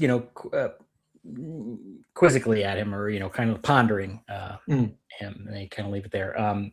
Let's go. Dean, any comments on this scene? Obviously, Sheridan's alive. Hey, yeah. So we. Go ahead, Dean. It's okay, Madman. Take it. No, what I was going to say is, you guys are saying he's alive. He's alive. Or is it? Are you sure he's alive? You got to remember to the point. Think to the saw the show. No. Think to the perspective. Think to the perspective. Look at Mr. Morden. Yeah. What was said to Mr. Morden? Oh, what about Sheridan? Oh, which Sheridan you're talking about? One goes up, all goes down. He dropped 2 feet into a chasm. 2 miles. 2 miles. 2 miles. 2 miles. 2 2 miles feet. into a chasm. Sorry, 2 miles 2 into feet. a chasm. No, 2 fine. feet would have been a lot easier. 2 miles into a chasm while 2 nuclear weapons detonated. Okay. Is this the Shadow Planet? Is he, has he gone to purgatory? Has he gone to hell? Or is this somewhere else? You got to put that into the perspective, that you may see him there, but is he alive? And the way that the character Lorien's looking at him, and he's like, hey, can I share your fire here? Are you trying to push Outpost Nerd over the edge with your speculation? Yeah. Of course I am. Yeah. You got a few things here. One, no, I'm not giving anything away, Outpost. But there doesn't seem to be anything that you can use to build a fire in the caves he's been going through. However, this strange figure with the really long finger bones. exchange of questions. Why am I here? You were born, that kind of stuff. But it's the why am I alive? And that's the one. That is the intriguing question. So yes, there is this mystery. Is Sheridan actually alive or not? It seems he is alive, but not in the sense that we think. So I'm looking forward to finding out what happens here and who the strange figure is. It's another, we've had the shadows of Vorlons, and now all of a sudden there's another third alien. What is this alien? And this alien seems to be as enigmatic as the Vorlons were when we met them, but there's a whole mystery thing. So as much as things have been solved, new mysteries are now forming, and we got another story arc. It's without giving too much away, it's going to be interesting to see what happens to Sheridan and how he survived, if he has, the explosion and the fall down a 2-mile chasm. Yeah, exactly. That's what I'm trying to put there. Because notice that besides that, there are torches and fire on there, but there's also, you can see there's fire in the background as well. Yeah. And that's remnants of the explosion. Okay, Jeff, any comments about this? I think it's clearly set up to make us go, oh my God, he's alive. Because I know when I saw that, I'm like, oh, but we don't know what the circumstances are. He's kind of clearly dazed and out of it and doesn't know what happened. We don't know what he remembers, the last thing he remembers or anything like that. I'm sure he remembers jumping, but that's probably, where, we saw him jump. So we know that happened in the last episode. And Kosh was the one who spoke to him and said, jump now. And then he waited and kind of looked back and spent like an extra 30 seconds that he probably shouldn't have, but who's counting the clock? It's not. I think it's pretty obvious that Sheridan's alive, and I will hear no more on the topic. Okay. All right. Well, are we ready to move to our final news? Are we ready to move to our news segment? I thought you said noose. All right, let's try the new segment out. All right, we can. So there was a lot of this is requested by Outpost Nerd. I think. Well, I guess it's not. Maybe not really. This was. I'm calling this. Let's go over. We're calling this the armchair quarterback segment. So we spent a lot of time last episode talking about season 3 and what we would like to see and changes we want to be made. So we thought we'd throw this in. We're going to just take a quick 5 minutes, maybe max. Anybody want to talk about what they might have wanted to see changed in the episode, or a little more of this, a little more of that, etc. I don't know. Let's start with we'll start at the top and work our way down. Go ahead, Q.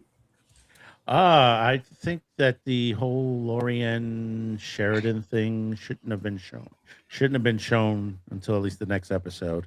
I think that basically they should have left it off of him just walking in through the caverns. I think that's how they should have ended the episode to that point. Couple things on just the minor things with Carthage and stuff like that, which are nothing major. To come out onto that point, but I think they should have had a little bit more focus on him, like sort of a moment with him without Londo, to get a little bit more aspect on how really truly crazy he is other than when they went into the room, where he's sitting there. I think it'd be more toward where he was talking to the other people, of his council that's there. To that point. But other than that, nothing else.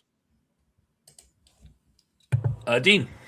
I think it's going to be a running theme through this from me, which is if there was one thing I could change with the episode, it would be to give each scene a bit more time and to space things out a bit. And I know to have 2 seasons, 2 planned seasons got crushed into one. So a lot of the stuff I would want changed is due to that. Is due to having to compress a lot of the storylines together, and you're jumping from one thing to the next. I just wish there was more time to have settled Londo into the court, to have built up to realizing Cartagia was this mad emperor on the throne. That's one thing I wish could have been done with this episode. It felt too much of a rush, too much of a jump from where we left the Londo at the end of season 3. Death Angel Shadow. I honestly, I think I would have liked to see. I think as Dean was alluding to, a little more buildup of the Emperor's descent into madness. It would have been interesting if there had been sprinkled maybe in some of the episodes of the last season, from the time of Rifa and Rifa's getting rid of Rifa, hearing just reports of that there's some strange things happening at the palace, just little things every now and again, kind of a mention here and there, something that kind of would have built this anticipation, expectation of that. Other than that, I mean, I maybe it would have been kind of interesting if when they were out there, if they would have sensed something and then quickly of their attraction, right before they fell into, their mesmerization, if they sensed something unusual but couldn't quite pinpoint, you know what I mean? Like maybe they sensed Sheridan, but they weren't sure.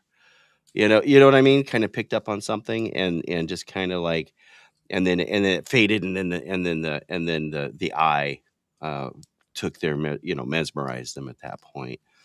I did like the whole, how the ship was kind of still translucent, but you saw the eyes, and they were just like the creatures that we saw from the cave and that we've seen since. But really that was it. That's all the only criticisms I have for that. Okay, Cam. What's standing out to me right now is what's going on with Earth. It's been quiet for a long time. I think it's unrealistic. And it's like, oh, the shadows are going to be going to, Centauri Prime to hide. It's like, well, what's going on with Earth? We already know that they have their claws deep into Earth. Why aren't we hearing anything about that? We know that there was information networks set up. The Rangers are out there. Not a word. So I think that's going to be regrettable when something comes up later and it's like, well, why didn't they develop that sooner? I also agree, and I mentioned earlier about I had the exact same thing down. This is a jump for what's going on in Centauri. It's like, where's Lando's spies? Why is he so out of the loop? What, it's rushed. And I like where it ends up, in terms of the end of the episode, but it's like, again, it drives me insane that I look back. I'm like, how many episodes did you waste, in the past 3 seasons where you could have been, building up to this, where we had these nonsense episodes that, full of almost nothing, including the middle of season, the end of season 3. It's not like you got to go back to season 1 to get those. And then you have this where you're playing catch up. And so it's, that's really what I would have preferred to see done differently. This was a dense episode. So it was. Would you have seen something in this episode, like a throwaway line or a 30-second news report as somebody's walking by somewhere, that kind of thing? You mean, or like for that portion, or just? I think it's not just this episode. The stuff with Earth has been left to lay too long, and these pauses that it's like, oh, and everything's been quiet lately. It's like, I don't know if that serves the overall story that well. And I know this is kind of retroactive, but it never made sense to me that the shadows just fled from Babylon 5. I understand it's like, oh my God, we just got hit. We got to go back. But it makes me think, it's like, well, how stretched thin are the shadows? It's like one shadow ship could probably devastate Babylon 5. It's like they weren't ready. They were surrounded. They had, we've seen what shadow ships can do. Cut it in half and run at that point. It's like, why wouldn't you hit back when you were already poised to do so? I saw it as some sort of like it was almost like the explosion was a psychic wound on them. Maybe. And they ran away. But I that was just my own personal to why they would do that. Yeah, you could explain it. It's just it stands out. I put it in my mind. They wouldn't tell us that, but sorry. No, that's it. Yeah, I didn't really have anything myself. I thought this was a pretty good. I mean, you guys made good points, but there was nothing huge that stood up to me that said, "Hey, we got to change this." Not like last. We had a lot of changes with the all of season 3. We said a lot of the things that should be done. All right, Yeah. all right. Well, we're gonna keep trying to do that. See how it works out. A few minutes at the end, sort of thing. All right. Anyway, we'll go back to our regularly scheduled portion and final thoughts, I guess. Let's start with Dean and then Jeff and Madman. Yeah. Okay, so not to rehash what we've already talked about, I think this is a solid start to season 4, but as we've already said, feels rushed even from this point. However, it's great acting. I found the episode to be not bad. It's not brilliant. It's not one of my favorites, but it's a good start. 7 out of 10. Sorry, go ahead, Jeff. Okay. I thought this was a great episode. I think it's laid down a whole lot of things there's a whole lot of things that we know. We've got to find Garibaldi. We've got to figure out what happened to Sheridan for sure, because we don't really know. There's speculation, and we've heard the reports from Veer, but misinformation is rampant with those type of situations. So overall, there wasn't too much I would change in this episode, although, as was mentioned, some of the previous episodes towards the end of the last season, there was some filler stuff in there that could have been easily replaced with stuff that would have hinted towards what's going on, as Cam said, what's going on with Earthdom, what's going on with the Emperor, what's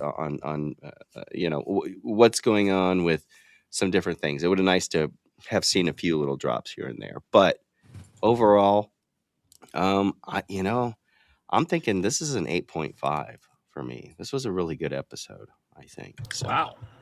Yeah. Ooh, that's a bigger change, greater change than normal. Yeah. Madman. Sorry, Well, Jeff. Were you finished? It's okay. Jeff, do you have anything else, Ted? No. It's No. okay. Madman. Yeah, I'm gonna be a bit more stronger onto this episode on there. It is a good episode. We do have to always remember, keep this in mind. The Primetime Network is a year away from folding. JMS at this point doesn't know what's going to happen. This is why all this rushness and all that. And yes, he could have done better. Yes, to the point he could have stretched some things out to the point on there. But I think he handled it pretty good for all the vices that were thrown at him. I mean, this was a very strong episode, and like I said, there was a couple things here and there, could be quirked out. But I still will give this a 9 out of 10 to the situation, because it is a strong episode to come back in after the Zahadum episode. Is Sheridan alive? Where's Garibaldi? What's going to happen with the shadows? I agree with Cam. What's going on back home at Earth? Nothing. We've heard nothing from Earth to the situation. The legal line worlds, will they stay? Will they still be splintered to that point? What are the shadows thinking? What are the Volons thinking at this point? These are all questions that need to be answered, and hopefully we'll get those answers soon. To that point. Wow, a 9. All right. Well, this is 9 and 7. This is the biggest difference between everybody since, I think, ever. We'll see if it gets bigger with Cam or myself. Cam, go ahead. Okay. I think I'm generally disappointed in this episode. I have to admit that I'm feeling like I'm down after the end of season 3, and maybe this is because, it's like, I don't know whether it's like I because I know what's going to happen, obviously. And I'm depressed about, coming off my favorite season or something. But so that might be coloring my conclusion here a little bit. I don't think that the entire follow-up aftermath storyline regarding what's going on in Babylon 5 was particularly effective. It literally ended up with nothing. They went and they kind of tried to find him and came up short. Just the fact that it didn't have a good resolution isn't my complaint, but I'm not sure. It just seems like that could have been done better. And to be honest with you, I'm tired of these. It's like, oh, something happened, so it pauses. It's like we're dealing with insane alien chaos agents. Chaotic aliens. And it's like, oh, but we're going to kind of pause a lot. It's like that seems like someone pulling back and regrouping. That seems like someone who's not too particularly chaotic. Of course, we talked earlier about their philosophy and what their real mindset is not really understood by us or the characters. So, but suffice to say, I didn't love it. I've already stated my issues with the Londo storyline and Centauri Prime and thinking it could have been done better. And, as Dean put it very well in terms of the, it would have benefited from more buildup.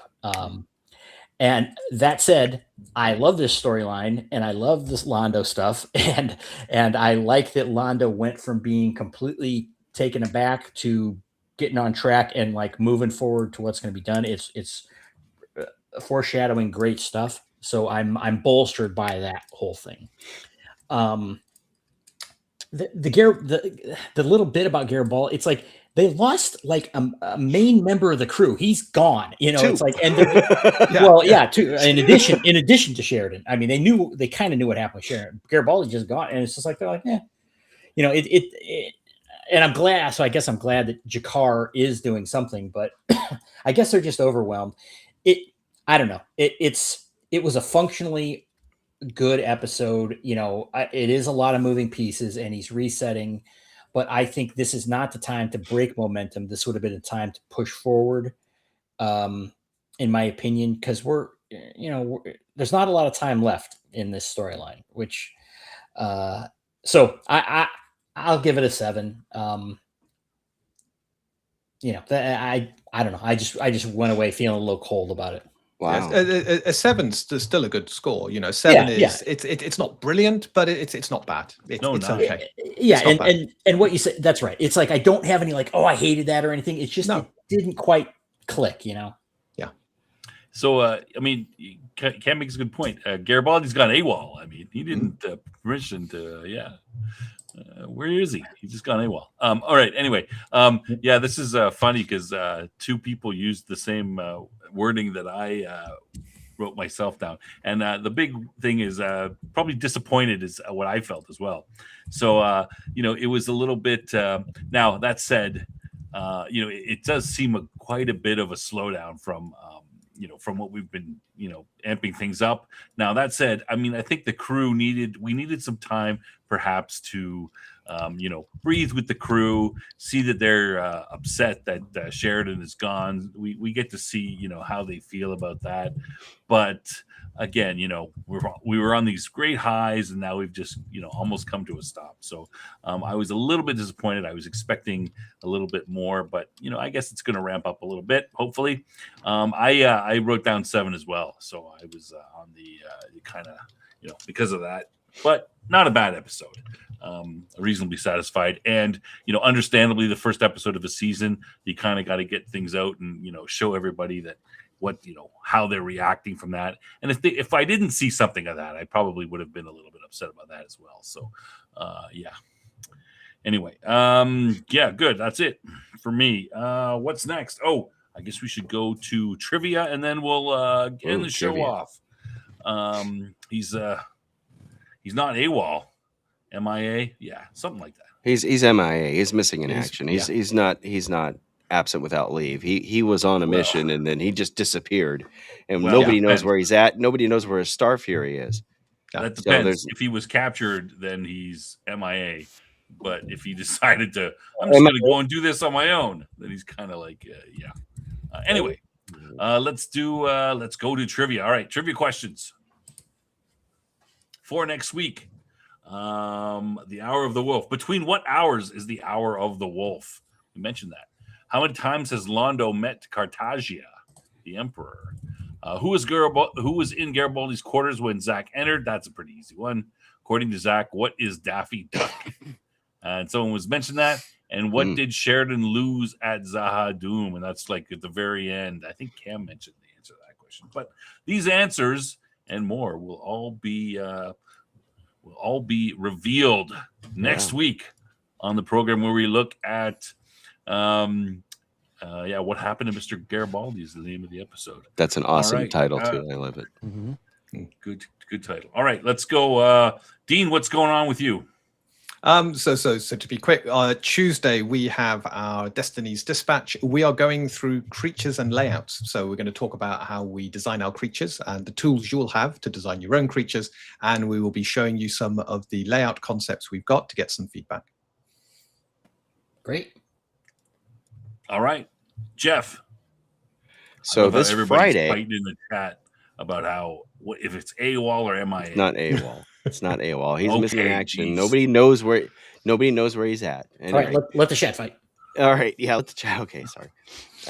Well, hey, Snob started it. No.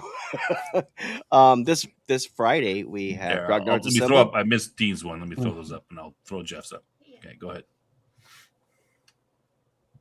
Go ahead. Go ahead, Jeff. Sorry. Yeah, this Friday I've got Grognard's Assembled. That's coming up. Cam will be there with me, I believe. And then Sunday, we're supposed to have Matt Finch on the Bad News Bards. So he's a big name. Kind of, some might call him the father of the OSR. So we'll see. And then of course Monday we'll have a game where I think we're back on with a game. And then I'm going to North Texas on a Wednesday. So I won't be here next episode. You won't be here next episode. Oh, Jeff will not be here. All right. Yeah. Al. Well, if you didn't catch today's video on the UN Special Rapporteurs call to action, check that out. It is really interesting that how people are influencing the United Nations to censor the internet. Of course, we have the Gigant video out for Thursday, and Friday we will be re-airing a little bit of the talk about the Transformers, the Apology Tour, with a couple of little extra things that we've thrown in there. And also the Bad News Bards will be making a special appearance on Cuticast TV as we are re-airing the Kickstarter launch of Agile Monks. What is it called? Zendria and Consortiums. Thank you. I was trying to remember it. Yes, we will be airing that. He likes Gygaxian, so Consortiums is a great word. Yeah, we'll be airing that next week. So do watch for that if you missed it. It's awesome. All right. And of course, one of our affiliates there who is trolling us in the chat, Outpost Nerd. Check him out, Nerd at Night. He's got some videos up there. I'm not sure what he's got coming out soon, but he'll be on he's already signed up for a couple of shows in the future. He'll be on the show and he'll be telling, you get to hear what he's up to, but also, go check him out. There's his YouTube channel, Outpost Nerd. Yeah, do that. Cam, do you have anything you want to mention? I'm on some stream somewhere pretty much every day. So. You are. Yes. You're a slave to the system. The hardest working man on YouTube. I can't say no. I'm going to call you a Narn. All right. And don't forget this program, of course, I haven't changed this, the timing on the Babylon 5. So, of course, Babylon 5 now a new time, an hour earlier than normal. We're going to keep with that and see how it works out for us. But the Top Lofty Lounge, of course, will be every Sunday at 10 p.m. Central, same time. And this week on the show, we're going to be talking about, we're back to the Amazing Digital Circus. The finale is coming up in theaters on June 7th. So Cam and I are going over it. And again, we see, hope people come and watch the show. Check it out on YouTube. We see there's some good writing. There's some, interesting characters, and it's pretty deep into the characters. Now we'll see if it pays off. I don't know if it'll pay off or not. We'll find out. But yeah, we'll see. And Cam, after that, we gotta schedule a new movie night. We gotta talk about that. Movie night will be coming up pretty soon after, in 3 weeks or something. Like something you like Zardoff, maybe. Zardoff. Jeff wants that. But anyway. All right. Did I miss anything? I'm sure you did, but that's okay. Oh, yeah. That's okay. Right. Anybody got any last minute? No, we don't. All right. Just thanks to everybody in the chat. Thanks, Appreciate everybody. you coming out. We have 15 watching still. That's great numbers. We enjoy that. Remember, an hour earlier next week. And please, if you can subscribe on the way out, give us the little guys a little bit of bump in the algorithm. God knows we need it. We can never seem to get I think I got all the links anywhere. dropped. with this stuff. And don't But- forget there's Including memberships and super chats. Oh yeah. Yeah, if you want to support us financially, but it's not required if you don't want to. Like and subscribe would be just as useful. All right, thanks everybody, and we'll see you next week. Good night. All right. Good night, Good night. everybody.